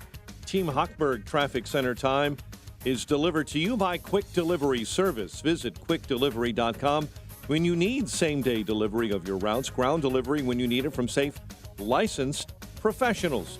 Go to quickdelivery.com now to schedule your delivery. Kennedy at 40 from O'Hare into the Burns Circle interchange.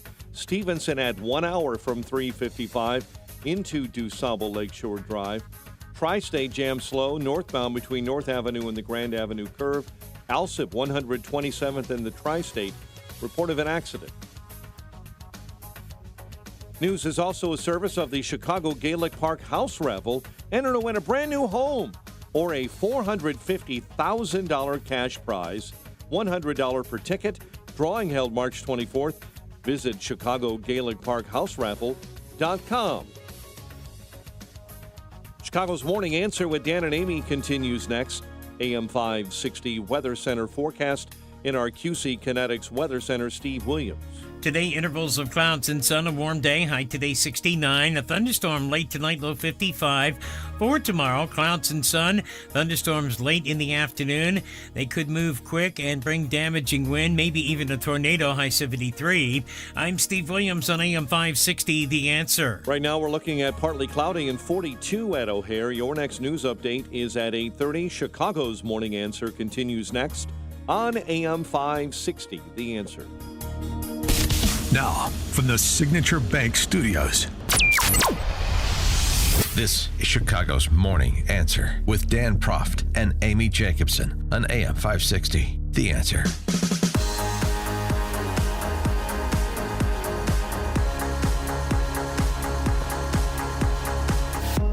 Top of the morning, Dan and Amy. Well, we finally have a definition of what constitutes a Christian nationalist, thanks to Politico correspondent Heidi Shabila. This is what she said on MSNBC and part of her commentating on the South Carolina primary.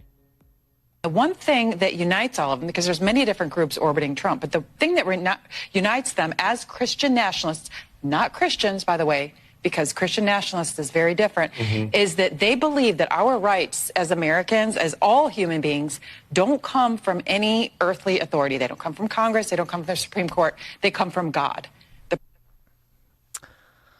That's one of the more remarkable statements I've heard in terms of characterizing that understanding as Christian nationalists, as uniquely Christian nationalists, and also, again, with emphasis, not Christian, says Heidi, but Christian nationalists. That's supposed to be frightening, that we believe our rights come from God, as did the founders, as is enshrined in our founding documents, endowed by our Creator, sort of an important phrase.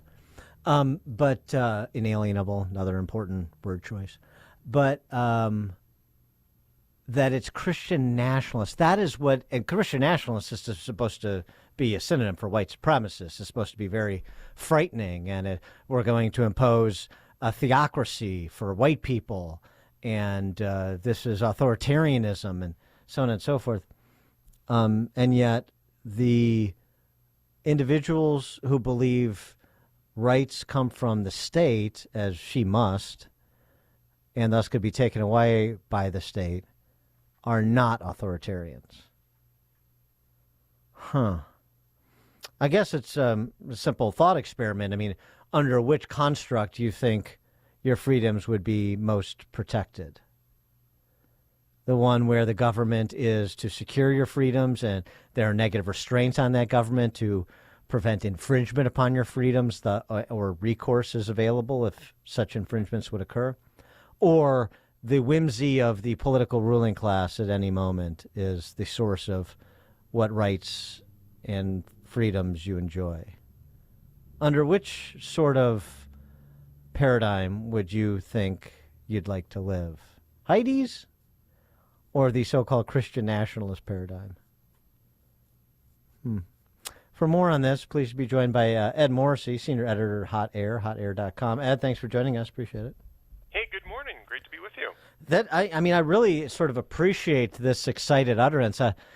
You rarely have this moment for sort of a baseline, fundamental, first principles type of conversation on a cable news channel of all places. But this really is the definition of a teachable moment, it would seem. It would be. And I think it's also a demonstration of how badly we have educated people over the last 50 years about no question. About the origins of our republic. I mean, this was based off of a political article, and I think Shabila wrote it. I could be wrong about that, but it had appeared a day or two before that in Politico about Christian nationalism. And that was one of the arguments that was in the article. But another one was that these Christian nationalists were going to force men to pay for the support of children that they fathered, which was supposedly, I'm trying to remember exactly how it was phrased, but an unprecedented incursion into the private lives of Americans. And I'm sitting here, and I'm 61 years old. And I remember back in the 1970s that the feminists were very unhappy with deadbeat dads and wanted government involved in forcing them to pay support, right? I mean, we passed a bunch of laws where you had tax penalties for not paying your support, where you could be, thrown in jail for not paying support.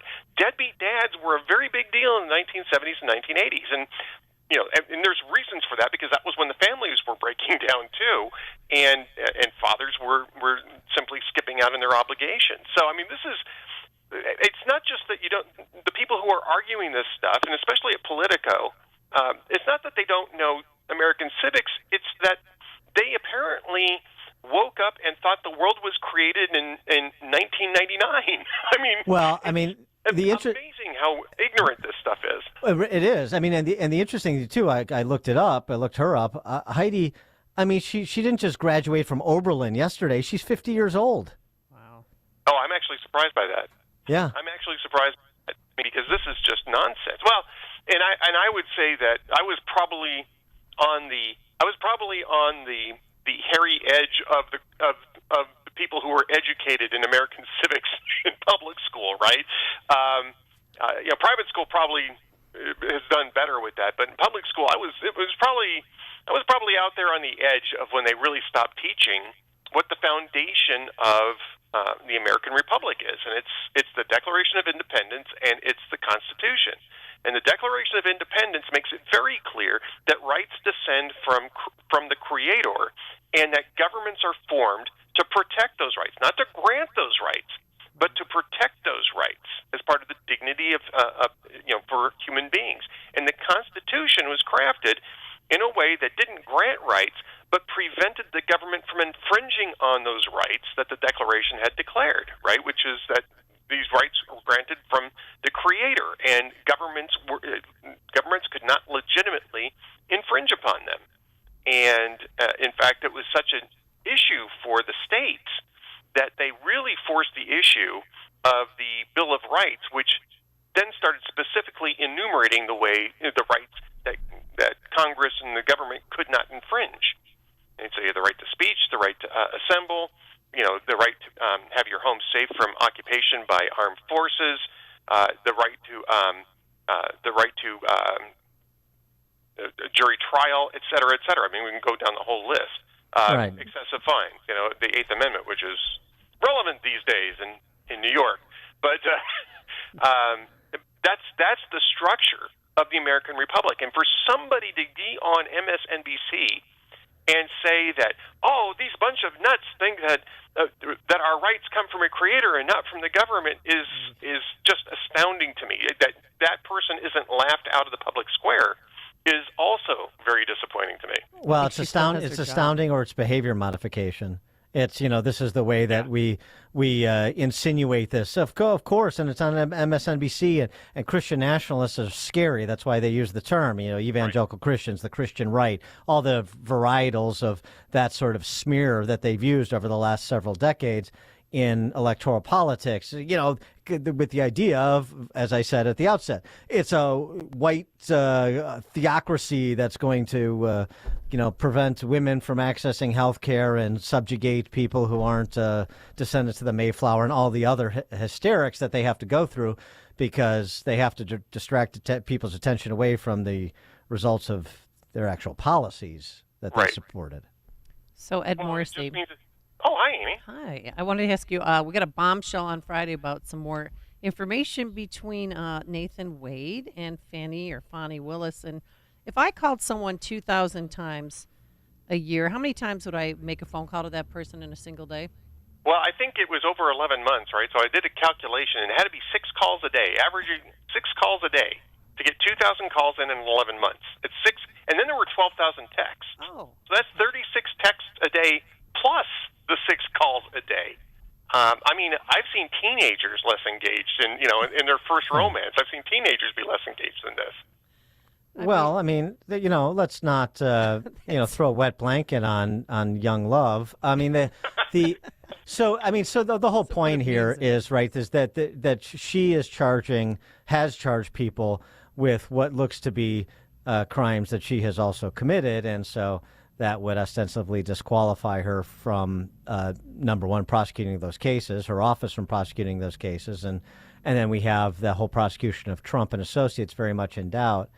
So that's in Fulton County, but we still have this problem, Trump does, I should say, in Manhattan, where that seems to be the one trial that will be adjudicated before the November election.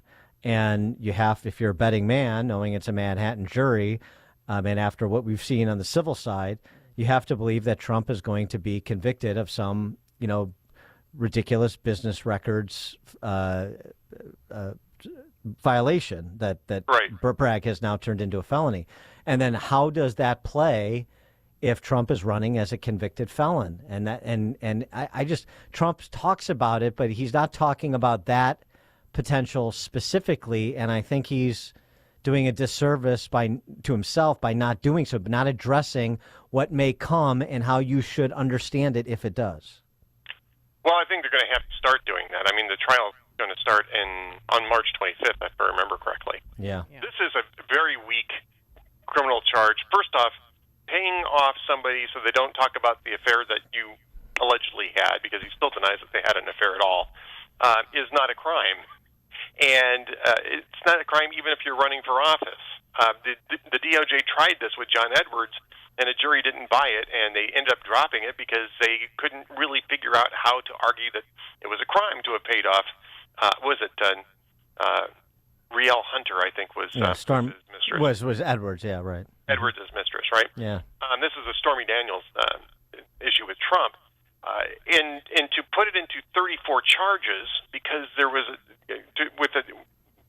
like 17 pieces of a transaction, is just prosecutorial overkill.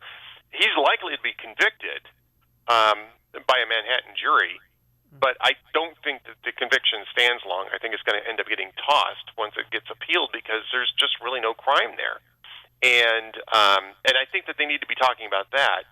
But honestly, I think that this is baked into the cake. I think that voters on both sides are just assuming that he's going to be convicted at least one of these things. And I don't even think that this is really the big one. I think the big one would have been the obstruction of a grand jury subpoena, and that was at Mar-a-Lago in Florida, because that actually is a substantive charge. He actually did do that, and that's actually a crime. And it's a felony, and that, I think, was the biggest risk that he has politically and legally. But I think voters have baked this into the cake by this point in time. I don't know. I think that for your gooey swing voter in your swing state that is a surface skimmer, and you get a conviction anywhere for any reason, and you get to lob $500 million behind, we can't have a convicted felon in the White House for however long you can do that. I think it could be impactful if he doesn't address it straight away. Well, it could be. I mean, again, but I think that I don't know that anything that you're going to say at this point in time is going to change that dynamic too much. I think they're going to have to start thinking about that type of messaging. I think they may be waiting until after, because why do that messaging if you end up being acquitted, right? Why go through all that if you end up being acquitted? So I think they're waiting for the trial to finish before they figure out what the messaging is going to be. Well, but, I mean, look, that's a mistake. I'll tell you why you do it, even if you get acquitted. Because if you get acquitted, you just say, I'm as surprised as anyone. We must have had one or two brave New Yorkers on that jury that said, I'm not going along with this rigged prosecution. Right. And that's an easy out for an acquittal. And up front, you say, look, I'm telling you right now what's going to happen. So come along with me. I recognize what we're dealing with here, and you need to recognize it too. And you need to properly understand that as much as you've been conditioned to believe in equal justice before the law, and we have to respect jury decisions, and we have to believe in our justice system because we need a legitimate justice system to have a free society, and all those things are true, but there are instances where the justice system is not righteous, where prosecutions are wrong, malicious, run afoul of societal norms and maybe even the law, are political in nature. And a lot of people, we have myriad examples over America's history of this, and this is another one. So you have to factor that in with whatever comes from this Manhattan trial, because it is a rigged deal. Yeah, and I think excuse me, how's that different than what he's been saying? He's been saying that a lot. He's been saying it's rigged. He's been saying it's illegitimate. He's not saying I'm going to be. He's not saying I'm going to be convicted. He's not saying I'm going to be convicted. That's the moment. I am going to be convicted. You need to forget the Al Capone stuff. You can say it if you want. I've been indicted more than Al Capone and this and that. And I get the whole rig. He's got that part of it. But you have got to say, I am going to get convicted. Watch me. And remember, I told you this is how it's going to go down, because this is the nature of what we're dealing with. And it's not just me.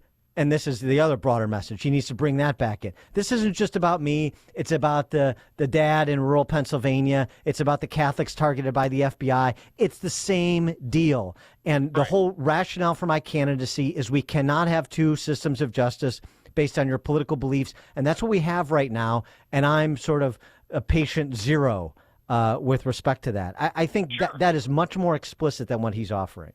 Yeah, but I mean, he's got time too. I mean, this trial's going to start on March 25th. It's probably going to take maybe 3-4 weeks tops. I mean, there's not a lot of stuff to this trial. There's not a lot of stuff to this indictment. So he gets convicted in, say, April 25th. Let's just pick a month out. Well, that still gives him 6 months to make all those points that you just said without having to say, I'm going to be convicted. And then he can say, I was convicted and it was nonsense. And here's the reasons why. I don't know. I mean, I don't know that you need to buy that misery ahead of time. I don't think you need to pre-buy it. I think you wait until that point comes and you've got plenty of time to message it. I always think you get more credit when you predict what's going to happen and it happens ahead of time. But I hear you. I want to get your take on something else. The sweepstakes to be Trump's running mate. We had some people auditioning at CPAC over the weekend. Do you have any particular insight or preference? I don't think I have any insight. I mean, I think what he's going to be looking for is somebody who is, presents, hopefully that's going to plug some gaps, right? I know that Tim Scott's been getting a lot of attention. He's a good guy. He's great on the stump. Tim Scott is great on the stump. He'd be a good running mate. But I think, traditionally Republicans tend to like governors better, and I think he's got a couple of choices there. I think he's got Kristi Noem, who's clearly auditioning for this, and she's very good on the stump, and she's a governor, and she's very much in line with Trump's policies. And I think you've got Sarah Huckabee Sanders, who I think is kind of being overlooked here, but she worked with Trump very successfully during his term as president. She's governor in Arkansas. And I think she might be a good running mate, somebody who is very good at handling the media, by the way. And either one of those two, I think would be good. I'm not sure where he's going. I just think that if he picks Tulsi Gabbard, it's a huge mistake. I agree with that. You don't really want to stunt here. He's 77 years old. He'll be 78 by the time the election rolls around. You really need to be thinking about somebody who could be president before the end of 4 years, and that's not Tulsi Gabbard. Yeah, totally agree with that. Ed Morrissey, senior editor, hotair.com. Ed, thanks as always. Appreciate it. Thank you. Thank you. And he joined us on our turnkey.pro answer line. You're listening to Chicago's Morning Answer with Dan Proft and Amy Jacobson on AM 560. The Answer. Signature Bank is Chicago's fastest growing independently owned business bank. It's a bank where relationships still matter. Signature Bank knows your name and your story. I'm Dan Proft, and I know this because Signature Bank is my business bank. I'm Frank Vance, co-owner of Egan Vance Insurance Agency on Chicago's Northwest Side and a customer of Signature Bank. In my line of work, we pride ourselves on being there for our clients when they need it the most, and we recognize when someone does the same for us. As Egan Vance was expanding, we wanted to buy a much sought-after building in the neighborhood. We couldn't waste any time. I called Signature Bank, and that was all it took. I didn't have to talk to multiple people in siloed departments with multiple forms to fill out. One call did it all. As the one who was always looking out for my clients, it was a great change to know that my bank, Signature Bank, was looking out for me. Signature Bank is looking for their next success story. To learn more about turning your business vision into reality, visit signaturebank.bank. Signature Bank, helping local businesses succeed. Member FDIC, Equal Housing Lender. It's time to stop letting pain ruin your life. Chronic pain, not fun. And it's not fun for the people who are around you. So try something new. Try something different. Try QC Kinetics. It's the nation's leader in regenerative medicine. I'm talking lasting joint pain relief. No surgery, no drugs, no downtime. QC Kinetics is literally transforming lives. Their advanced treatments harnesses your own body's ability to restore and repair damaged joint tissue. Pro athletes have been doing this for decades, but now this life-changing treatment is available to you, so you can walk and run and climb stairs and play golf and move again pain-free. No pain pills, no risky surgery. This is an all-natural solution. QC Kinetics has tens of thousands of satisfied patients who've reclaimed their mobility. So take action now. Live your best life this spring and summer. It's a great use of your tax refund, by the way. Call QC Kinetics for a free consultation. New locations in Crystal Lake and Gurnee. The number to call is 312-809-5955. That's 312-809-5955. 312-809-5955. Imagine what your future looks like. Is the picture a little blurry? Hey, it's Sean Thompson here for Alpha Wealth Group. When we look ahead, we're visualizing where we want to be, and for retirement, that can be hard without a written financial plan. Tom Fortino of Alpha Wealth Group can help you bring your retirement picture into focus. For decades, Tom has been crafting customized financial strategies. His goal is to help you protect your savings, grow your wealth, and create an income strategy you cannot outlive. If you're nearing or already in retirement, it's time to get your plan on paper. So bring your readers and let's take a look at it closely. Call Tom at 630-934-1855 and schedule a complimentary retirement consultation. There is no cost. There is no obligation. This is a chance to get a clearer view of your retirement. The number again is 630-934-1855 or visit alphawealthgroup.com. And listen to the Alpha Wealth Hour Saturday mornings right here on AM 560 The Answer. Advisory services through Retirement Wealth Advisors, LLC, and SEC Registered Investment Advisor. Insurance and annuities offered through Alpha Wealth Group, licensed in Illinois. AM 560 The Answer. All right, coming up on Chicago's Morning Answer. At 8:38, Nassau County, New York strikes a blow for women's sports. 8:38. But now let's head into the newsroom. Here is Mike Scott.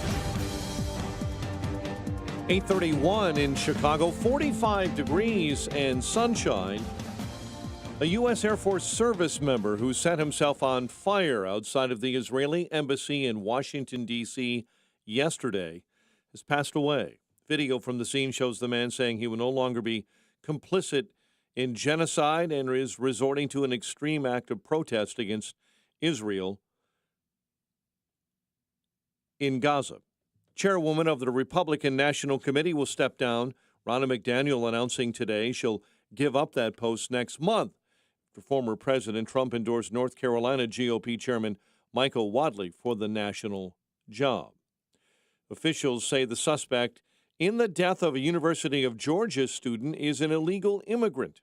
Fox's Madison Scarpino has details from Athens, Georgia. Everyone we've talked to here says that they are still devastated and in shock by this tragedy. We got a chance to speak to Riley's freshman year roommate, Bianca Tiller. Listen. Whenever I found out, my heart just sank. I thought that maybe it was a mistake. She just made sure everybody felt loved all the time and appreciated.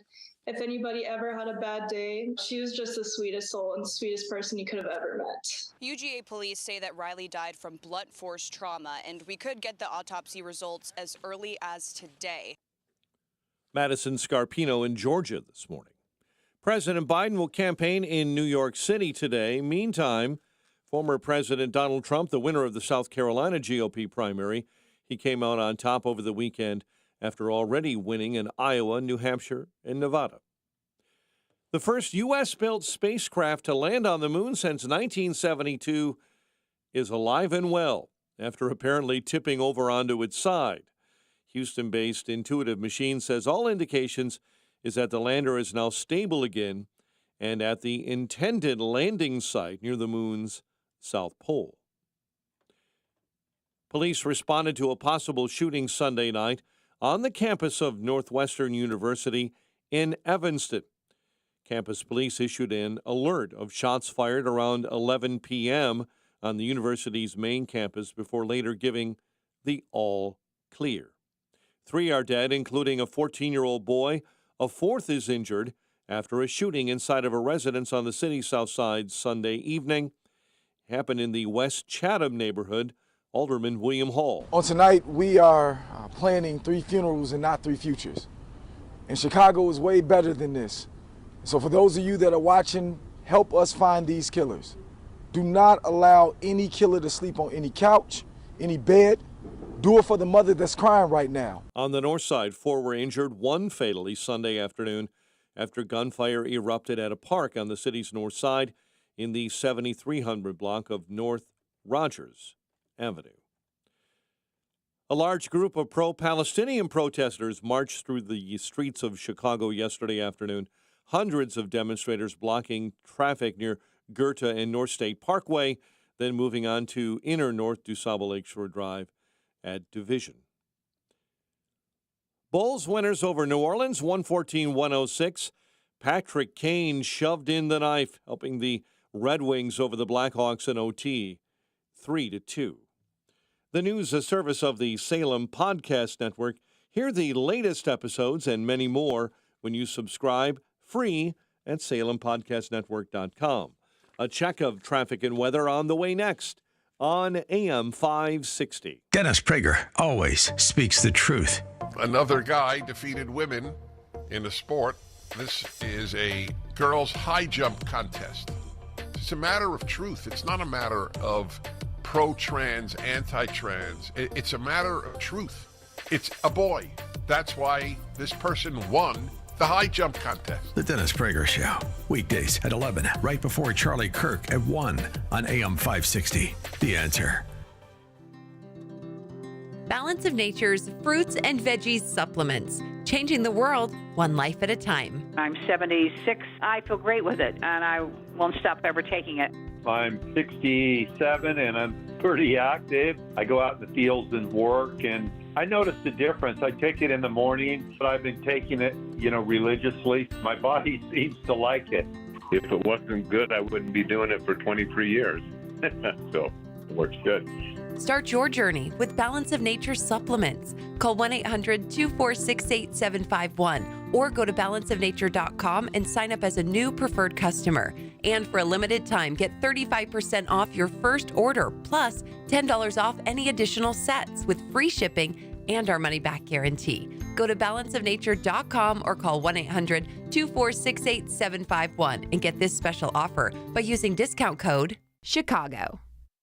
The IRS finally caught up with Louie. I hadn't paid my taxes in 8 years. I owe the IRS a lot of money. Louie was in deep trouble. We're going to take your house, put a lien on your bank account, garnish your pay. They don't care. They're going to take your paycheck. Louie found out about Optima Tax Relief, the leading tax resolution firm. A-plus rated by the Better Business Bureau, they've resolved over $1 billion for their clients. Optima Tax, they help me. They calm me down. They make me feel comfortable, and I trust them. Louie has a lot to be thankful for. I don't owe the IRS anymore, and I'm able to live a comfortable life, a lot better life. It was because of Optima Tax. For tax help you can trust, call Optima now for a free consultation. Take it from Louie. If you owe the IRS, don't go it alone.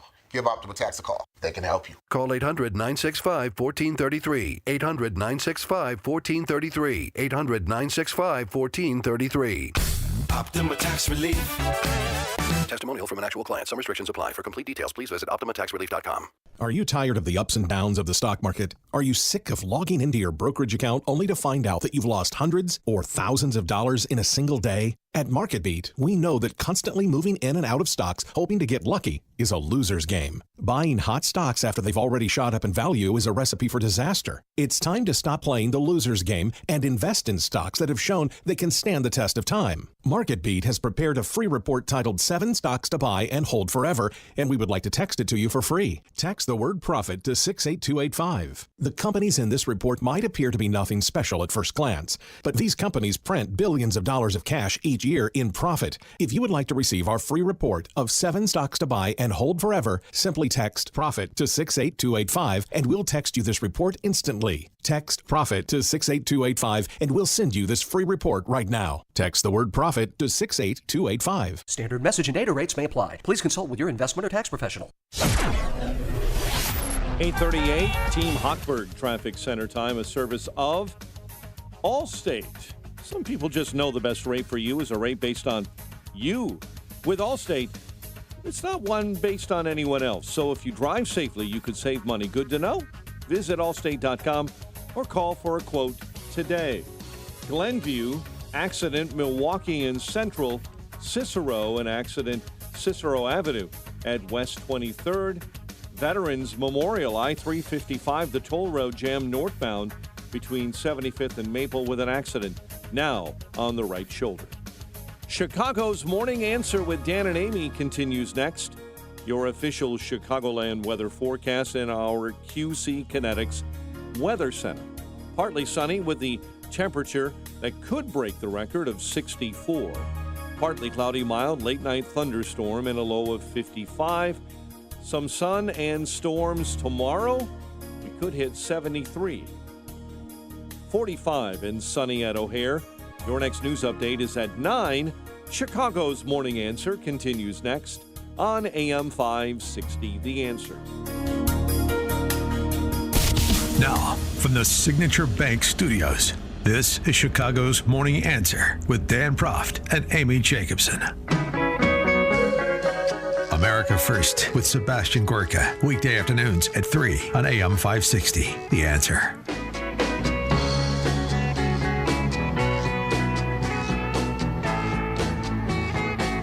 Top of the morning, Dan and Amy. Bruce Blakeman is the executive, the county executive for Nassau County, New York. That's Long Island. And he and members of that county board put together a little press conference to announce an executive order that protects women's sports within the facilities that are run by the county. And apparently it's pretty substantial. There's about 100 county facilities where there's, local sports leagues that are in operation. Take a listen to County Executive Bruce Blakeman. Biological males, whether they identify themselves as transgender or not, have sports outlets here in Nassau County where they can compete, and we encourage them to compete. There are 3 categories in Nassau County for sports, leagues, and teams that use our facilities, our parks, our beaches, our ball fields, tennis courts, basketball courts, hockey fields, soccer fields, and basically there are 3 categories. There are men's and boys leagues, there are women's and girls leagues, and there are co-ed leagues. And what we are saying here today with our executive order is that if a league or team identifies themselves or advertises themselves to be a girls' or women's league or team, then biological males should not be competing in those leagues. They can compete.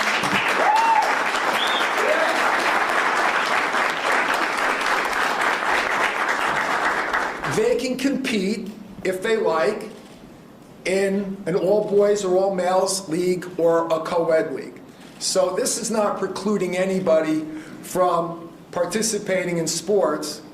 What it is, it's identifying that there are women and girls who spend a tremendous amount of time and effort to excel and compete in their sports that are women's sports. Whether it's the WNBA, whether it's college, whether it's high school, whether it's just a community league. And it is an unfair advantage for someone who is a biological male to compete against a biological female. And again, I view this as a form of bullying, and it will not be tolerated. We tolerate no bullying in Nassau County of anybody. 312-642-5600, turnkey.pro answer line, 64636DA, turnkey.pro text line. I like a little bit of script flipping with Blakeman calling men playing girls' sports. That's a form of bullying. I like that. But it strikes me, too. So, obviously, New York State, he doesn't, is not reflective of Nassau County values, if you will. He doesn't have the votes to move this at the state level. New York City, same thing. But in Nassau County, he can't. I wonder if municipalities and counties, local units of government, townships that have dominion over sporting facilities, well, why can't this be something that that spreads even in states where the political ruling class is part of the new Marxist set, like Illinois or New York? Lake County, Will County, DuPage County. Well, first of all, they're lucky they have their facilities, that migrants haven't taken over their parks as they have here in Chicago. So kudos to them for that. Well, it's not Chicago. It's Long Island. It's not New York City. It's Long Island. It's Long Island. It's on Long Island. Yeah, Long Island. All right. Yeah. But as somebody who fights for gym time, so now we have another category. We have another class to compete against, another gender class to compete against. What are you talking about? So they're going to have a girls team and a boys team and then a co-ed team.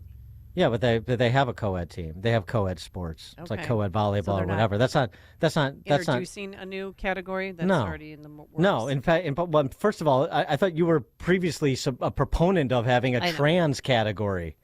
Well, then I realized that I don't think you're ever going to have enough players. Well, that's hardly the point, is it? No.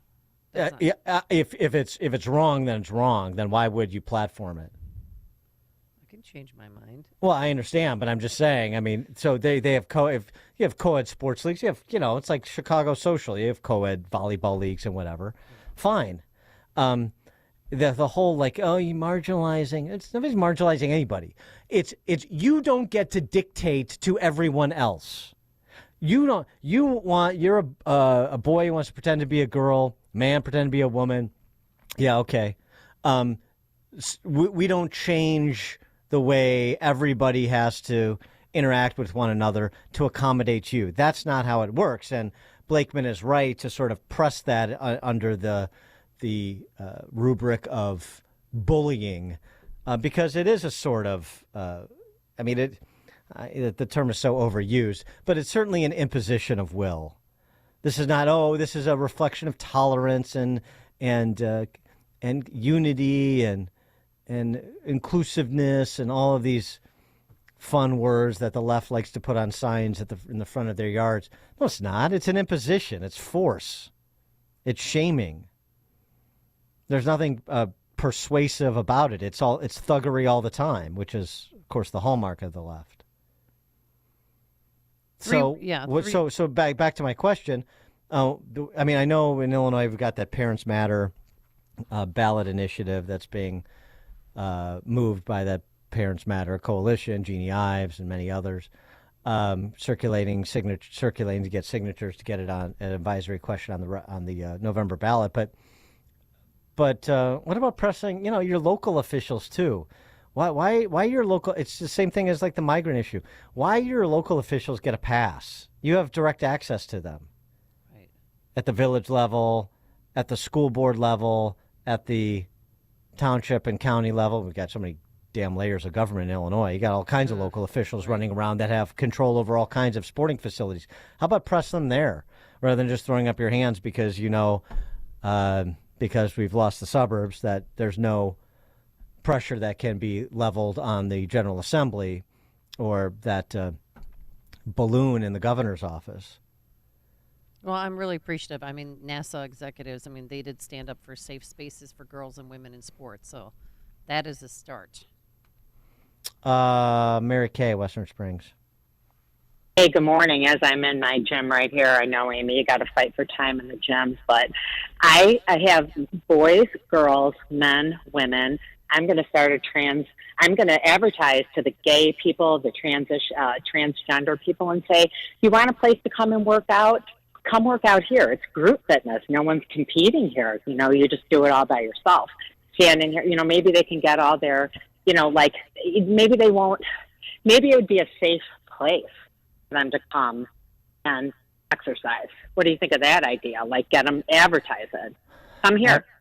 Come where? Wait, I'm a little lost. To an open gym, Amy. Like, can't you have your volleyball girls playing with transgender people, like an open play, intramural play, stuff like that? Have them, give them a place to go where they can stay out of the pools and the stuff competing. I know they want to compete. People here just compete, with each other, against themselves. They don't belong in transgender men. Whatever they are, men do not belong in women's sports. Period. End. And that's what we all agree on, correct? Right. Yeah, right. Thanks for the call. Well, right. So if you want to pretend to be a woman, well, that's fine. But unless it's a co-ed sport, then you're playing with the guys. In Long Island. No, I'm talking about just everywhere. Forget Long Island for a second, other than as an example. But how is that exclusionary? That's all. There's co-ed sports, and then there's single-sex sports. And if you want to play in the single-sex sports, you play in the single-sex sports that's consistent with your biological sex. Simple. Right? Isn't it? Yeah. Seems that way. Lou in Chicago Heights. Yeah. Hey, Dan and Amy, how are you? Big Lou here. USA Boxing came out with a policy on transgenders. And what's really interesting about it, what they're going to do is you have to be transitioned for 4 years before you can compete, and you have to take a testosterone, endocrinology testosterone test every 4 months to see, make sure your testosterone level is no higher than 2 times what females would be. And I'm not saying I agree or disagree with the policy. It makes it really very difficult because how many transgender women are going to go through surgery and go through that. But the other thing that I found out, there's a lot of pain and body pain due to this surgery. So I can't see them going through the surgery and then participating in boxing with the amount of body punches they would take. Not that I agree with transgender competing with. I think it's a way to make it, more palatable and a little harder for this to happen, if you can catch my drift. Yeah, I hear you. Thanks for the call, Lou. But this is why William Bach resigned from the NCAA, because this whole testosterone level business doesn't fully contemplate the difference of going through puberty as a man versus not. And so, the USA Boxing, transgender women over 18 can only compete in the female category, so men can only compete in the female category if they undergo genital reassignment surgery and submit quarterly hormone tests for at least 4 years following surgery. So, yeah, maybe that will be somewhat limiting, but it's still not making the definitive statement where a definitive statement is required. And I think Nassau County gets pretty close to that, which is where it should be. I mean, nobody's saying you can't do this. You're an adult. You can't live your life the way you want to live your life. All these, you're marginalizing, you want to impose your... No, I don't. It's just, you can't... Society is not going to reorder to accommodate your delusion or your viewpoint. Call it be less pejorative. Your viewpoint that a trans woman is a woman. That question that trans woman, meaning man, cyclist, posed on the Daily Show that I always reference. It's a simple question. Is a trans woman the same thing as a woman? Is a trans woman a real woman? And the answer is no. But their answer is yes. Fine, your answer is yes. That doesn't mean that you get to impose your will when it comes to having some guy who's 6'5" and 220 playing high school girls basketball or volleyball. That's it. You can talk round and round and round about it. That's the fundamental question. I completely agree with that trans female activist. It's just not enough people who know better have the courage to say, yep, that's the question, and here's your answer. I mean, look what happened last week at the basketball game with the 6'3" dude with facial hair who injured 3 players before halftime, and the coach had to forfeit the game because he didn't have a bench. And they had a playoff game this week. So yeah, and he should have never played the game. Should never have been out there. No, the other team should have never played the game. The parents should have said, nope, walked in there and said, we're not doing it. But no, but again, you won't. It's what Riley Gaines, who's coming to town next month, had to say, which is there's a lot of, I can't remember exact quote, but there's a lot of cowardly moms and dads out there watching this happen and saying nothing when you know it's wrong. You know it's wrong. Come on. And then remember, speaking of Riley Gaines, and I'll give you some details on the event in a second, but San Francisco police, they stopped their investigation. Remember last year when she went to San Francisco State University, she was speaking. She got grabbed. Yeah, and she got struck by a man wearing a dress, and then they were, she was held for several hours, by police in a room while protesters were demanding money for her release, and it was all crazy. They're not going to investigate the case. That's a real surprise. Yeah. And also, if you want to see real quick, Riley Gaines, it is March 22nd, Friday, a huge event at the Belvedere Banquets in Elk Grove Village. What you can get your tickets today, 560theanswer.com/tickets. Parents, grandparents, bring your grandchildren, bring your sons, bring your daughters. You can ask her any question you want. It's a different kind of event where, people will be taking questions from the audience. So again, 560theanswer.com/tickets. Mark, Western Burbs. Yeah, this is a little far afield of the topic you're on, but it deals with parental choice, and I just wanted to add weight to the initiative that Jeannie Ives is doing. And I say that because parental choice is going to be even more important because our friends in Canada are now starting to legitimize children making a decision about getting life-ending medications or drugs. Yeah, right. So if parents don't take the initiative or are denied that right, then our society is doomed. I've said before, how do you make a third world country? You remove God and the rule of law, and that's where we're headed. Thanks for the call, Mark. Well, not to mention you have Anastasia Murray, your local Downers Grove communist, who introduced that legislation that would make it a prosecutable offense, which is child abuse if the parent disagrees with the kid when it comes to trans, puberty blockers, mutilation, whatever. So that's where it's at. That's right, like right now. So remind people, as I tweeted out over the weekend, the C-suite dipstick in your life with the MBA or the JD. We got to focus on, I'm a fiscal conservative, I'm a social monitor. The GOP needs to stay away from social issues. Right. And here's the litany of all the social issues that are being pushed by those in charge of Chicago, of Illinois, of the Democrat Socialist Party in this country. Give me a break. Be more clueless. Joanne, Midway. Hi. What I wanted to say is there's only male and female. Forget testosterone levels. The thing is this, if we give in, concede, they will then take it to the next level. So you've got to stop it in the beginning and not let it continue. Thanks, Joanne. Len, Highland Park. Morning. So here's my plan. I'm 67 years old. I still have 3 years of college eligibility left. I played Class A fast pitch softball where the guys throw in the 90s to 100. I want to identify as a woman, go back and play college women's fast pitch softball, which would be still at 67 like batting practice to me.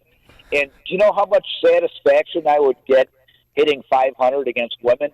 Zero. I don't understand how these people, I don't understand as a competitor that you get any satisfaction.